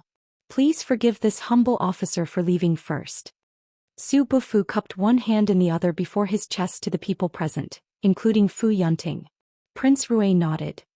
In this case, Deputy General Su can go first. Su Bufu left alone and his back inexplicably looked a little lonely. If you ask me, Deputy General Su, whether it's his words or his demeanor, doesn't look like a country bumpkin. If I wasn't clear about Deputy General Su's background, I would have thought he was a young master from a big family. Fu Yunting seemed to be a little emotional. Prince Rui narrowed his eyes slightly and still had a warm smile on his mouth. General Fu probably also noticed this, so you pay special attention to Deputy General Su, right? Fu Yunting's face showed a smile similar to Prince Rui's. Exactly. Because I feel that Deputy General Su should be respected since he was born. He has the ability and wisdom. Such talents should not be buried, so I can't help but want to promote him. Lu Qingdi was pulling hatred for Fu Yunting, but Fu Yunting was also pulling hatred for Su Bufu. Why did the emperor treat Fu Yunting differently? Similarly, why should Su Bufu be treated differently by the commander-in-chief? Moreover, the commander-in-chief made a special trip to show his face in front of the emperor. Compared with other generals, Su Bufu had the lowest status. The greater the perception, the more serious the jealousy. Fu Yunting didn't care about the hatred on him because those people hated him. Nominally, they were also generals under his command. Moreover, he had handed over the military power. Although he still carried the title of Defender General of the state to some extent, it was equivalent to a false title. Whether the relationship between those people and him was real or fake, they would not have any contact with them again, at least not before Prince Jin ascended the throne. So, what could those people with ulterior motives do to him? Su Bufu was different. There were many people with higher status than him. He had no background and no connections in the capital. This time he was the only one in the limelight. How could he not be pushed aside? Even if he was rewarded based on merit, his official position would jump several ranks, and he would become a general without an army. Prince Rui only felt that Fu Yunting's smile was unusually fake and very annoying to look at. He didn't know that in some people's eyes he was also fake and hypocritical. He only thought about how others were doing, but he didn't examine himself. The double standards were too serious. Fu Yunting clenched his fist and covered his mouth, laughing lowly. Is it really good to get him back to the capital at this time? Do you think the capital's water isn't muddy enough and not lively enough? Don't forget the first time you met him. That old fox already had some doubts about you. Now, are you sure you're not looking for trouble for yourself? As the saying goes, the onlooker sees more clearly. The current Minister of Rights, Su Darren, had only heard various rumors about Jin Qinhuang before meeting Li Hongyuan for the first time. However, people like him were always cautious and believed that seeing was believing and hearing was false. Moreover, he had always been very confident in his own feelings. The first time they met, he felt a threat from Jin Qinhuang. Therefore, no matter what the rumors about Jin Qinhuang were, he believed in his own judgment more. This kind of person was actually quite scary, because they could see through the truth of things more easily than ordinary people. Rest assured, this husband knows what to do. You have to know, for uncertain and dangerous factors, it's often more reassuring to put it under one's nose. Jingwan naturally knew this principle. Instead of letting him secretly stir up trouble in the south, which was beyond the reach of the people in the capital, it was not bad now. At least, there were many things that could be reported as soon as they were discovered. If it was in the south, because of the inconvenience of communication, time would be delayed. In the end, even if they thought of a good way to stop it, it might be too late. However, once a storm was stirred up in the capital, it would definitely be much more serious than in the south. After all, there was only one ultimate goal in everything, and that was the throne. No matter how capable this Su Darren was, it was not that easy to control the matters in the capital. Therefore, everything had two sides. For the time being, it was still impossible to see which side had the bigger advantages and disadvantages. However, just whose idea was it to throw this Sir Su into the position of Minister of Rights? Although the Minister of Rights was a first-level official, comparatively speaking, the Minister of Rights did not have the real power of the other ministries. Based on the current situation, the Ministry of Revenue still lacked a left and right assistant minister. The Suzhou governor sitting in the position of assistant minister of the Ministry of Revenue was far better than being the Minister of Rights in the past. After all, because of the corruption that had not been exposed and the obvious dereliction of duty, the Minister of Revenue would most likely retire and return to his hometown in order to prevent his integrity from being lost in his later years. At that time, even if Sir Su could not take the position of Minister of Revenue, based on his ability, it would be easy for him to do something in the Ministry of Revenue.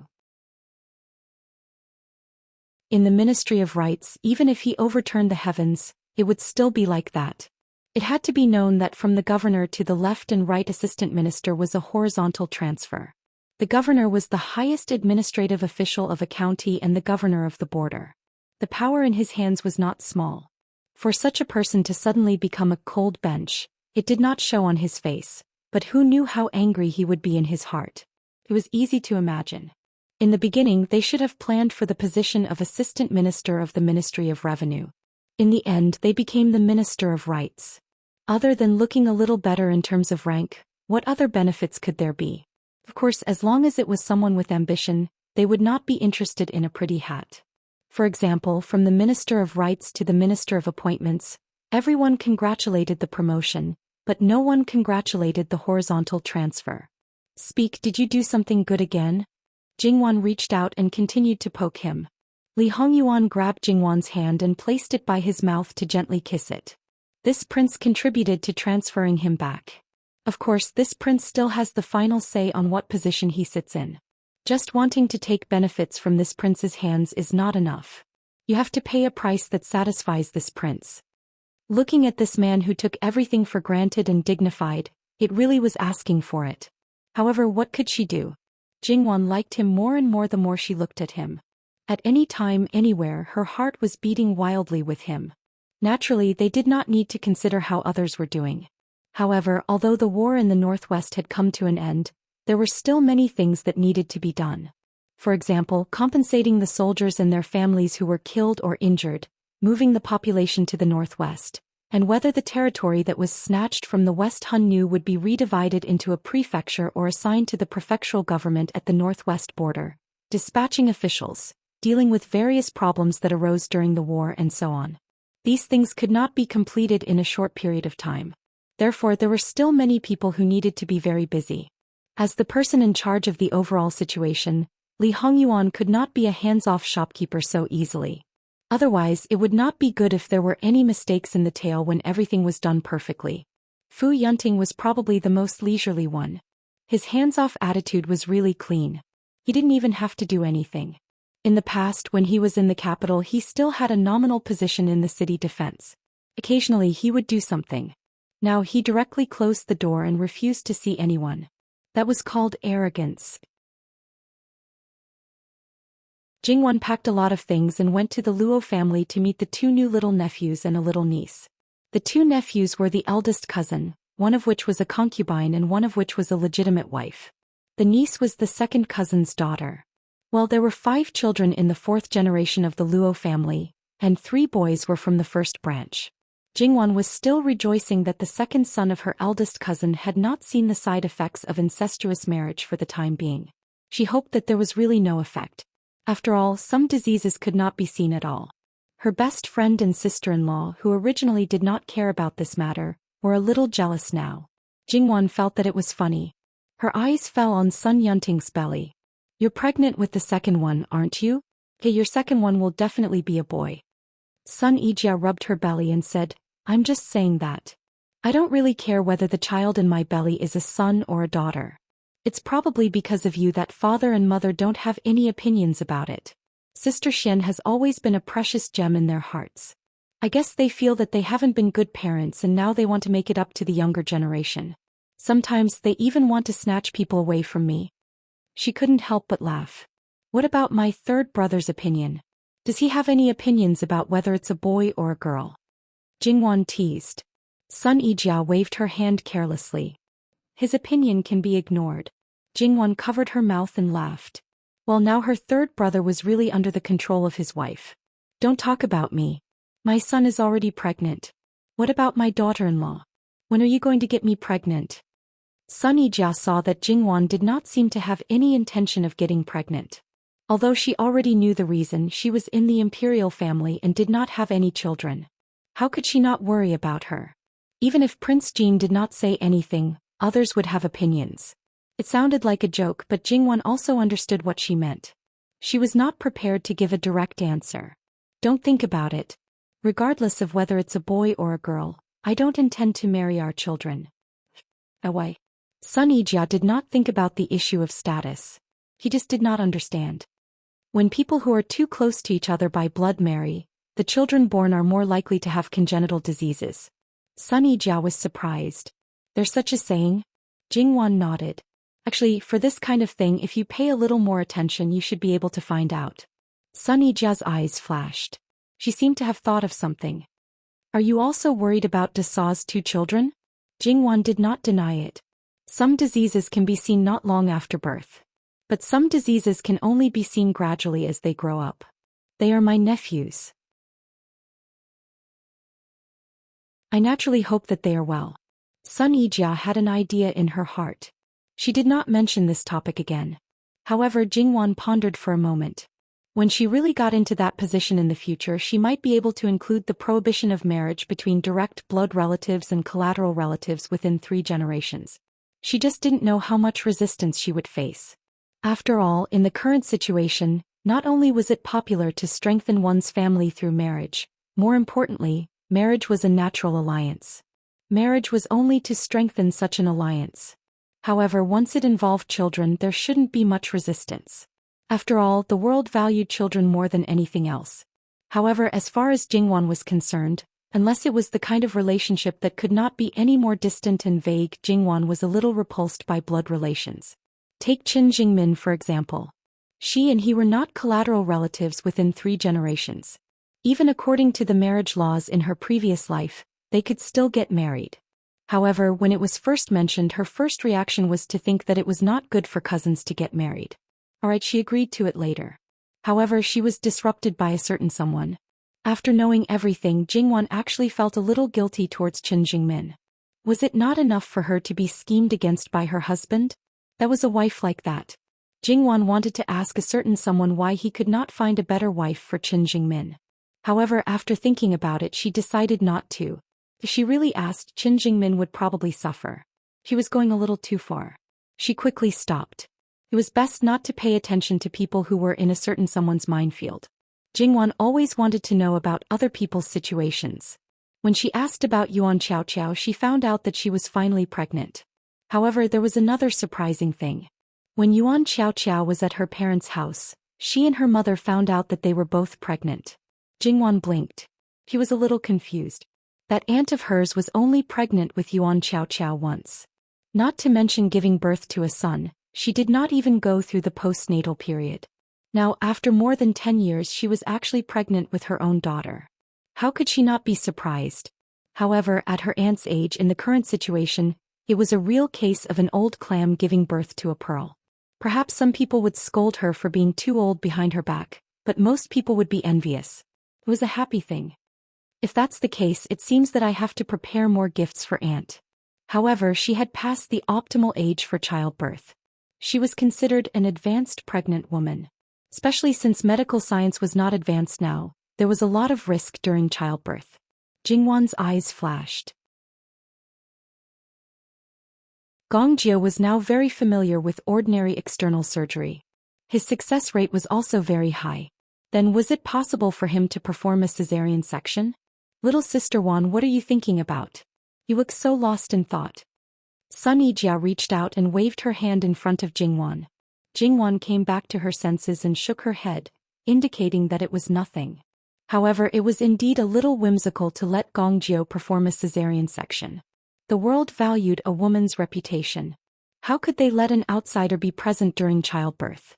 They would probably rather the woman die than make such a choice. The so-called they naturally included the woman's husband, in-laws, and everyone in her in-laws' family. Even the woman herself was included. This was the reality. Even if they were trained to be female doctors in this field, they would still face many problems. The most important one was the use of medicine. Therefore, many things could not be taken for granted.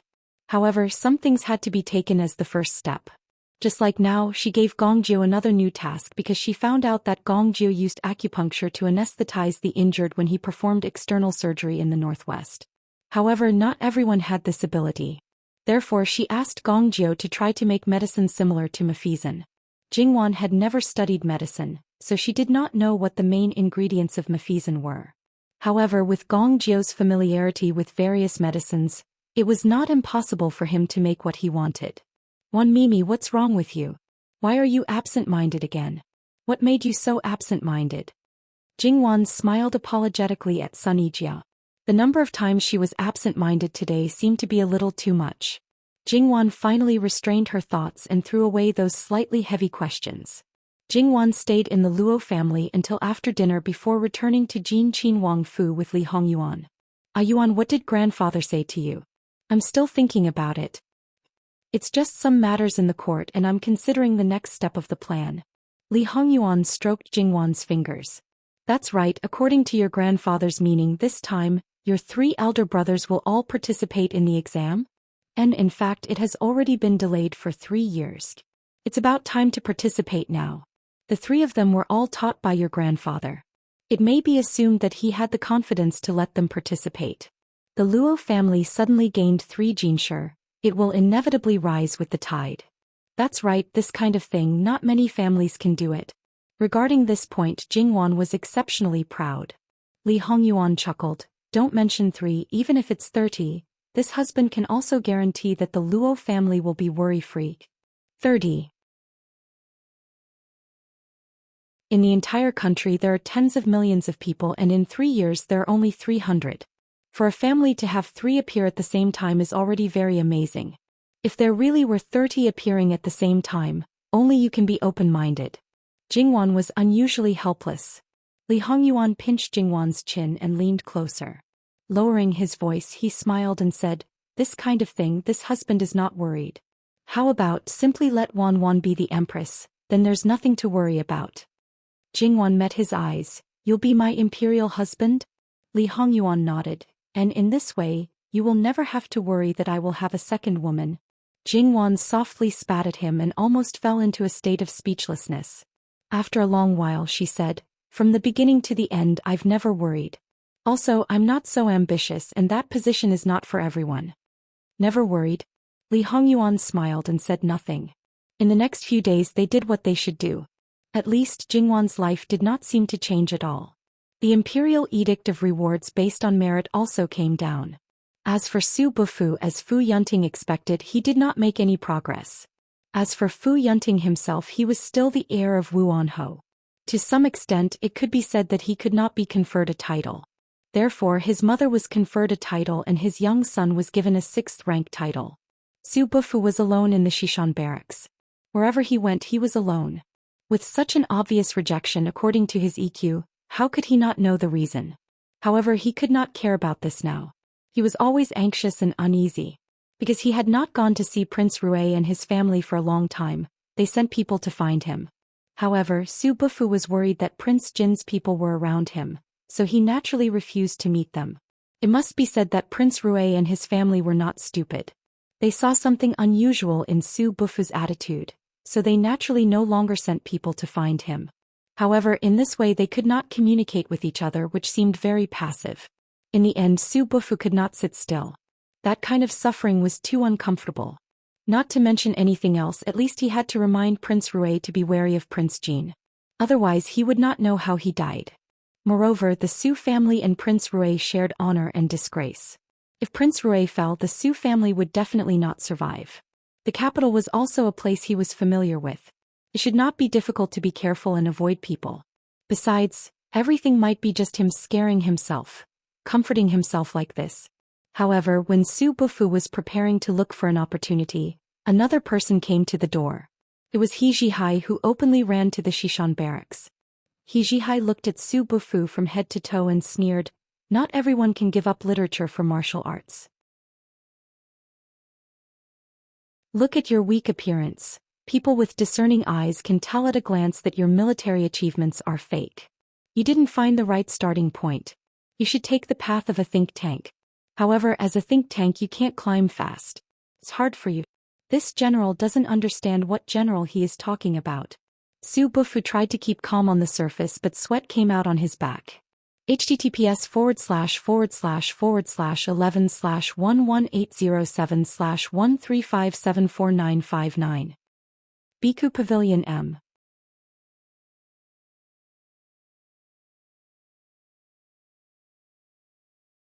Chapter 517.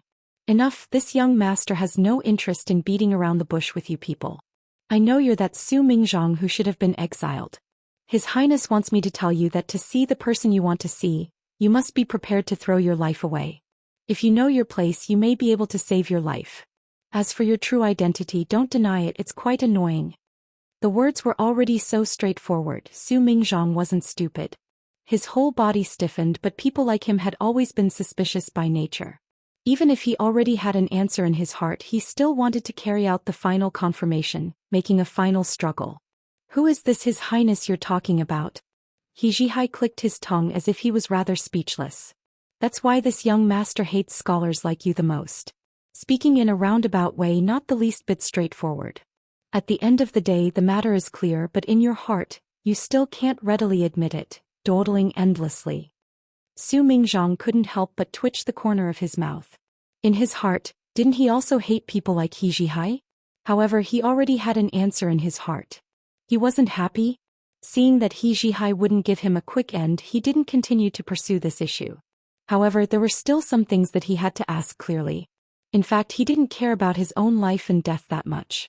When he was like a cicada shedding its carapace, he couldn't guarantee that he wouldn't be discovered, but he didn't want to bring down his entire family because of himself. What about my family? How does His Highness plan to deal with them? In the Su family, you're the only one with some ability.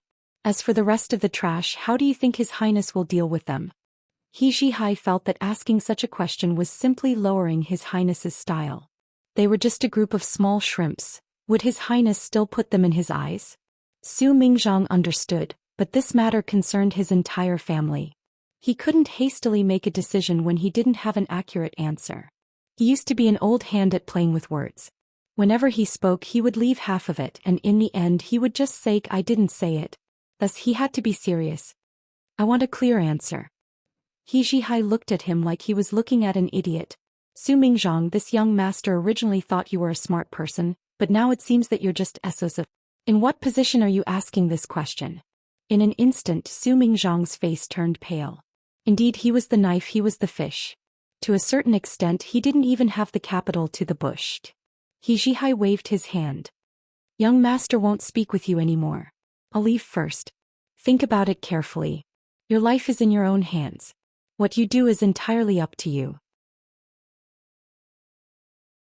His Highness, His Highness, His Highness, but if you do it, there won't be a second chance. His Highness, the mouths, the. Hasn't the He family always boasted of being pure officials? What does little General He count for? Su Mingzhong's heart was filled with unspeakable resentment. Even if He Jihai was fiercely taught by Li Hongyuan, he didn't encounter any great changes in his family. So in essence he was still a muddle-headed person. He didn't like the roundabout ways of literati, but that didn't mean he didn't understand it all. Okay, this young master is this young master. What does it have to do with the He family? He wouldn't easily hand out information that could be used against him. Su Mingzhong stood in place, not moving for a long time. His mind was in a mess and he couldn't make heads or tails of it. Oh, isn't this Su? That's right, Su what? A frivolous and disdainful voice sounded. There were also varying degrees of laughter on the side. Because of them, Su Mingzhong suddenly came back to his senses. The confusion in his mind seemed to disappear in an instant. He turned back to look at these people who hadn't forgotten to target him for the past 2 or 3 days. They were obviously a group of men, but in Su Mingzhong's eyes, they were even more disgusting than some sharp-tongued and mean women who liked to haggle over every little thing. There was a saying that only women and villains were difficult to deal with. These people couldn't even compare to these two. They were all generals of different ranks in the army. It was really too ugly. Didn't they all say that men in the army were open-minded, forthright, didn't care about trifles and were upright and magnanimous? Su Mingzhong really hadn't seen many people like this. Or perhaps he was just unlucky to have encountered villains. After all, how could a real man behave like this? When they met Su Mingzhang's gaze, they all fell silent at the same time. That gaze was sinister like ice dregs, penetrating their hearts and causing them to feel fear. Speaking of which, Su Mingzhang used to be the assistant minister of the Ministry of Revenue. There weren't many people who had a higher official position than him. He could be considered a true leader. After years of accumulating power, his aura was completely unleashed. It was enough to deter many people. At this moment, Su Mingzhang clearly didn't restrain himself. Su Mingzhang turned and left. There were some things he needed to think about carefully. Only after Su Mingzhang left did those people gradually come back to their senses. When they realized that they had been frightened by the other party's gaze, they flew into a rage out of humiliation and revealed a sinister expression. "Hey, who do you think you are?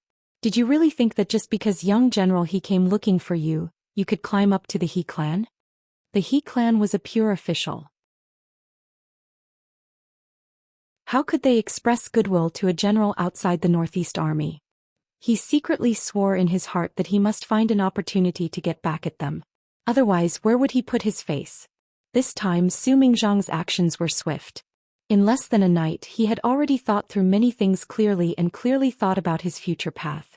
Once the matter was successful, not to mention going one step further, but it shouldn't be as miserable as it was now. Even if his family didn't have riches and honor, at least they could be safe and happy. His son might have the opportunity to climb up again in the future and restore the Su clan's honor. Su Mingzhang went to look for Jin Qinhuang in a relatively obscure manner. Compared to his previous meticulous and detailed plan to look for Rui Qinhuang, his actions this time didn't put much thought into it and appeared somewhat casual. To a certain extent, how could this not be a test for his new master? Of course, this idea was essentially a joke. Su Mingzhang had already prepared himself to eat a closed door, but once again, it was beyond his expectations. Almost immediately after his request for an audience was reported, Jin Qinhuang met him. Su Mingzhang's heart gave birth to a strange emotion. He doubted whether his guess was wrong. Perhaps Jin Qinhuang wasn't as omnipotent as he imagined. There weren't that many people under his hands that could be used. From the beginning he had schemed against him. Perhaps it was to take him under his command, and not to cripple the opponent's useful chess piece? However, after seeing Jin Qinhuang, this idea was completely dispelled. Su Mingzhang saw a Jin Qinhuang that was completely different from his impression of him. There was no overflowing hostility, no conceit, no high and mighty, no contempt for all living things, no coldness and nobility, no supercilious. There was only the pearl of wisdom in his hand, the wisdom to devise strategies, and the wisdom to see through everything. Everyone or things in his eyes seemed to have no secrets. This kind of feeling, compared to the complete exposure of his emotions, the simple cruelty and mercilessness, made people more fearful. Su Mingzhang was shocked on the spot and couldn't return to his senses for a long time. There was only one thought left in his heart. This was the real Jin Qinhuang. Li Hongyuan retracted his gaze and continued to unhurriedly flip through the letter in his hand. "You came to find Benwang. What is the matter?" "Wanting to contribute my humble strength to Wang Ye." "What, are you preparing to betray your master?" Li Hongyuan's tone didn't change, as cold as white water. Su Mingzhang only felt a chill run up from the soles of his feet. His forehead also seeped with fine beads of cold sweat. This question wasn't easy to answer. If it wasn't good, he might even lose his little life that he had managed to save with great difficulty.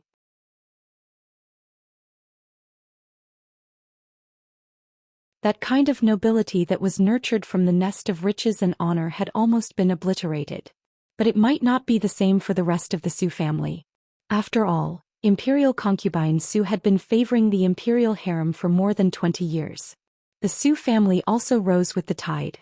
Although it couldn't be compared to other aristocratic families, but the wealth and splendor inside was something that not many people could compare to. Like this, to suddenly become ordinary commoners, that kind of drop for those with a slightly weaker psychological endurance, it might drive them crazy. At that time they would blame the heavens and accuse each other. What originally seemed to be insignificant problems such as greed, would be infinitely magnified at this time. That kind of scene could almost be imagined. Therefore, no matter what Su Mingzhang did, the Su family was destined to suffer. Because they didn't know that true poverty actually came from the heart. It's just that I feel that if you really have the ability, there's no harm in using it. As the saying goes, society is like a brick, you can move it wherever it's needed. It would be a pity if you didn't use it when there was labor. Only doing things without giving any benefits? And this husband understands. Understand what? Was that what she meant? Don't speak nonsense. Su Mingzhang was also a ruthless person. Since he had already made a decision, he didn't drag things out. Thus, Imperial Prince Rui, who had been anxiously waiting for this great general under his command, finally arrived. Prince Rui had always been a cultured, refined, and courteous person. What's more, Su Mingzhang was his cousin, so he naturally treated him differently. At this time he completely lowered his status and acted as if he was his own brother, asking about his well-being and expressing all kinds of worries. For Su Mingzhang, Imperial Prince Rui's appearance had long been accustomed to it. In the past he didn't feel anything. But now it seemed that there were some inexplicable changes in his thoughts. Just using this kind of outer appearance to win over the people below, he felt that he was more than one level lower than Imperial Prince Jin. Whether it was in terms of means or ability, it seemed that there was a difference between heaven and earth in this point. Mingzhang, these few months you have suffered and been wronged. It's all Ben Wang's fault. It's Ben Wang's ability that is not enough to protect you. Ben Wang is truly ashamed.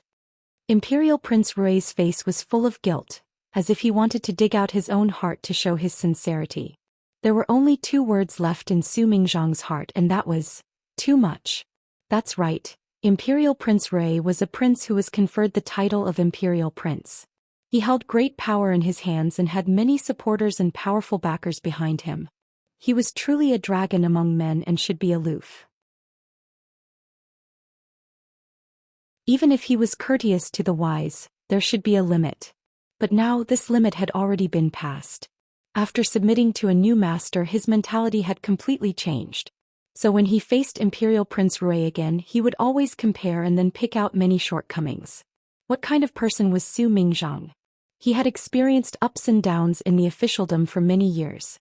Although he still couldn't compare to some old foxes, but he was indeed a person who ate this mouthful of rice. In more than 30 years of life, the only mistake was probably that woman who made him fall into this state, although that should have been someone else's design. But he himself was indeed fooled because of that face. His true emotions wouldn't be easily exposed. At this time, it was still very easy for him to put on a show of monarch and minister compatible with Imperial Prince Rui. When Imperial Prince Rui acted as if he was caring and considerate, he would be able to act as if he was willing to sacrifice his life for his superior. Imperial Prince Rui might have a large part of acting in it, but he didn't have any other thoughts. However, Su Mingzhang was different. He was acting from the inside out without a bit of true feelings. At the same time, he also carried some subtle probing towards Imperial Prince Rui. Su Mingzhang wanted to know if Imperial Prince Rui knew that he went to look for Imperial Prince Jin. Su Mingzhang was still satisfied with the result of his probing. He could basically confirm that Imperial Prince Rui knew nothing. Thinking about it carefully, it didn't seem difficult to understand. After all, Imperial Prince Rui had always been careful and prudent in doing things. Moreover, he had a lot of trust in him.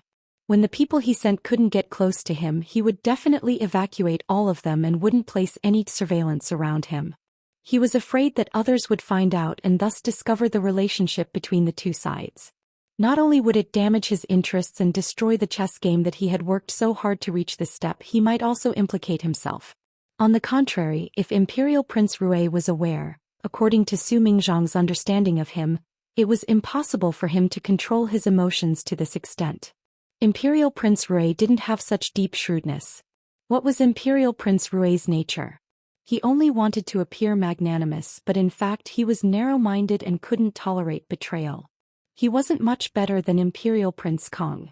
However, didn't this also prove that Imperial Prince Jin might really have hands and eyes that could reach the heavens and conceal things very well? Imperial Prince Rui didn't know much about the Northwest, so he needed to get accurate information from Su Mingzhang so that he could carry out his next move. As far as Su Mingzhang was concerned, he still wasn't very clear about the internal information. From beginning to end, he was kept in the dark and was in a passive position where he didn't know anything. However, after knowing some things according to his IQ, he could still infer some things. It was just that the results of those inferences couldn't be told to Imperial Prince Rui right now. Su Mingzhong really fooled Imperial Prince Rui. Afterwards he got some good information from Imperial Prince Rui. However, this was far from enough to prove his allegiance, so he had to think of another way. And when he talked about business, he naturally had to care about private matters. For example, his family. This concern was real.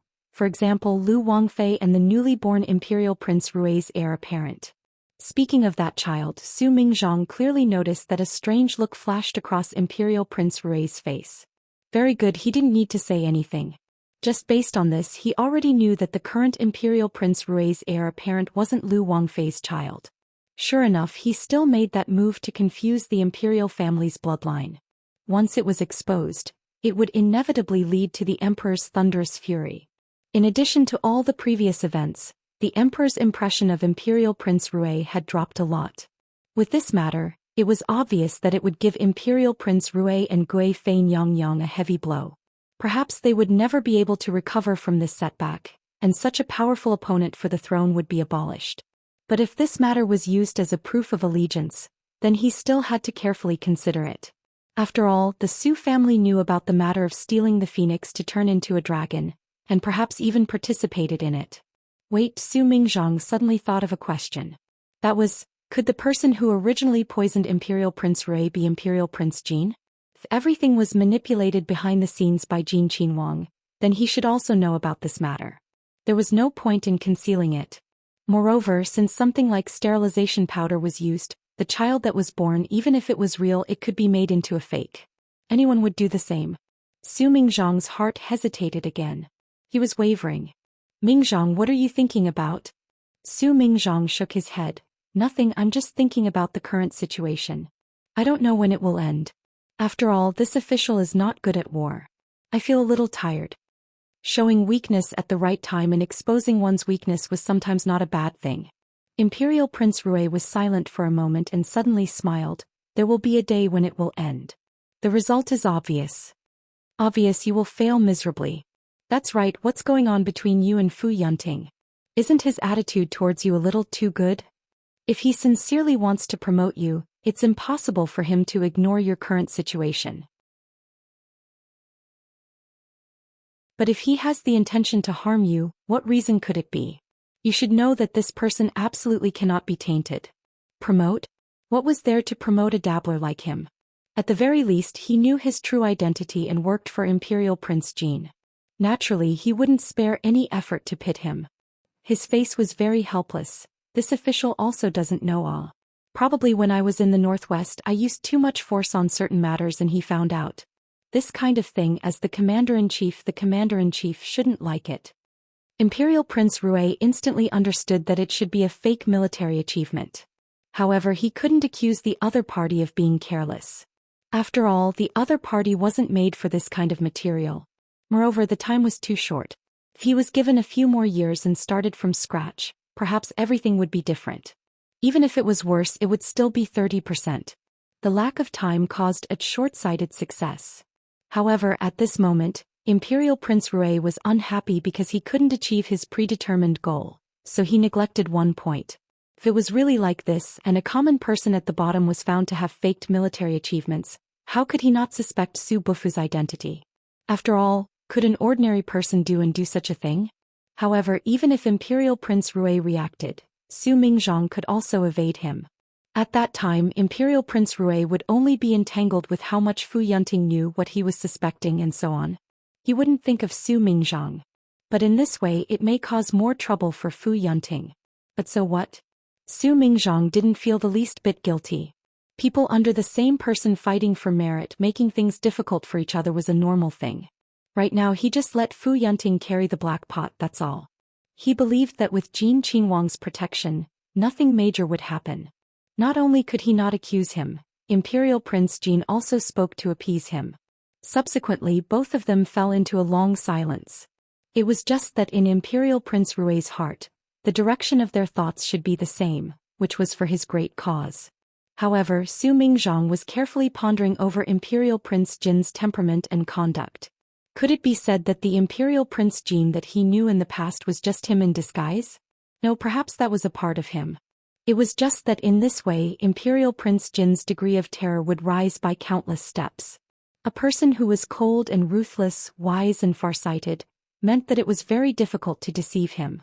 Once the deception was discovered, the end would definitely be extremely miserable. Su Mingzhang had already made a decision in his heart. He decided to gamble on an insignificant person. Even if he was involved in some matters, Imperial Prince Jin wouldn't care.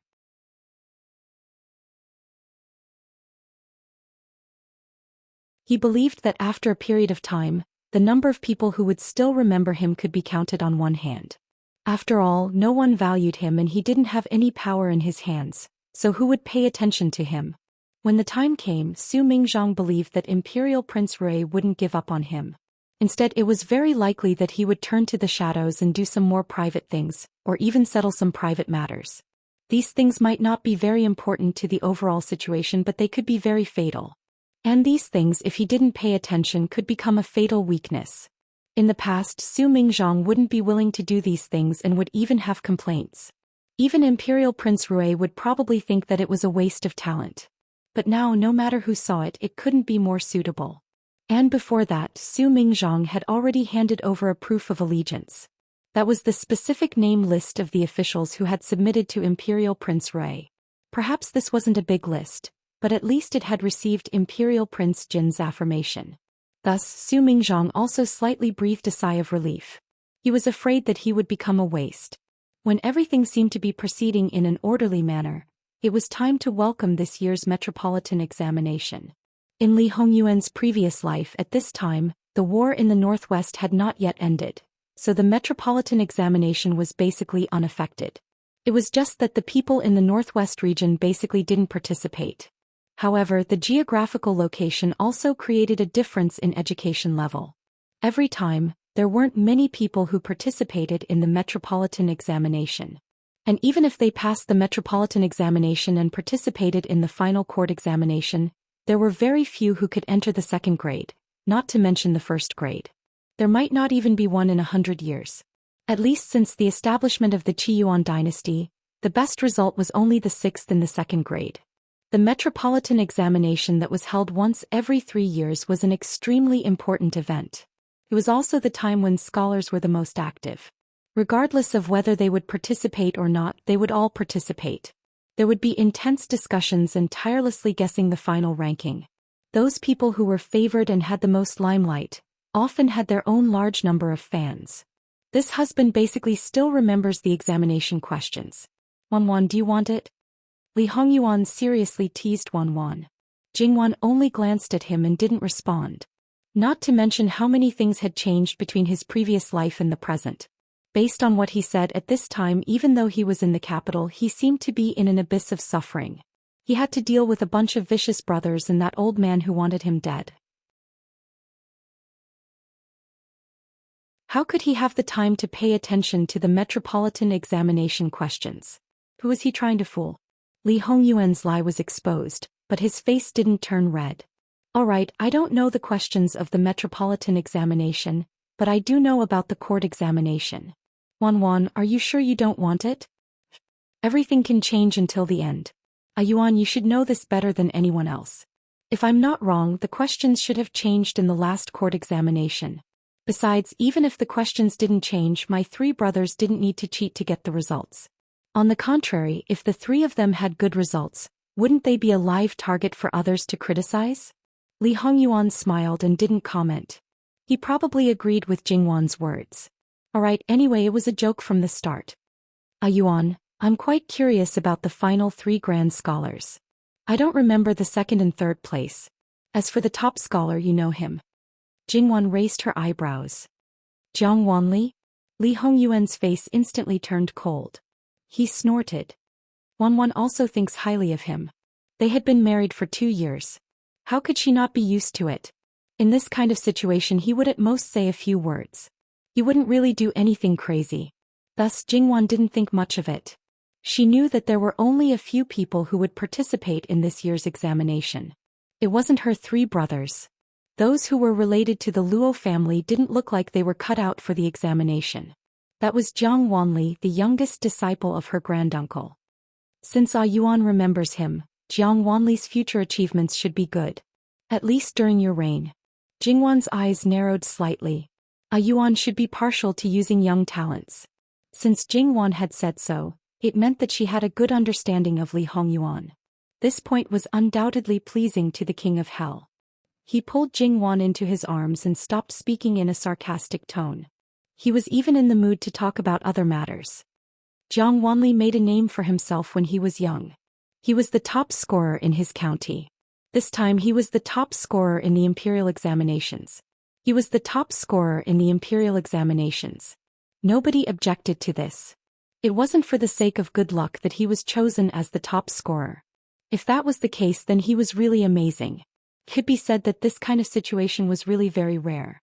There might not even be one case in a dynasty, or there might not even be one in a few hundred years. Even if there was, then it might be like what a Yuan said for good luck. If it was really done properly, then it could be seen as a rare treasure. After all, the closer the imperial examination was to the end, the more subjective it would be. And the people who graded the papers basically had their own preferences.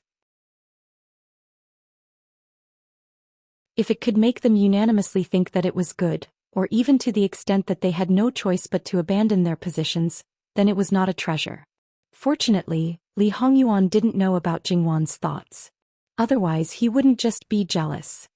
He would probably really take action to destroy this treasure. Anyway, in his understanding, no matter how capable a person was, they couldn't carry an entire country. If a country really relied on one person, then it wouldn't be far from destruction. Therefore there could still be more capable people. It didn't matter how many there were. 3 years ago he had already experienced the situation of his own people participating in the imperial examination. Therefore his mentality was very calm and he wasn't nervous at all. On the other hand, Jingwan's fourth uncle had only passed the examination 3 years ago. His ranking wasn't very good. At this time he was scolded by Luo Peishan. In front of a group of brothers and nephews, Luo Si wished that he could find a hole to hide in. After the scolding, Luo Peishan looked at the 3 brothers who were about to go to the examination hall. If your ranking is worse than your fourth uncle's when you come back, wait for the family law to serve you. https://11/11807/1357490. You're tuning in to the Romantic Tales YouTube channel. Don't forget to subscribe and join us on this journey to catch the most captivating stories.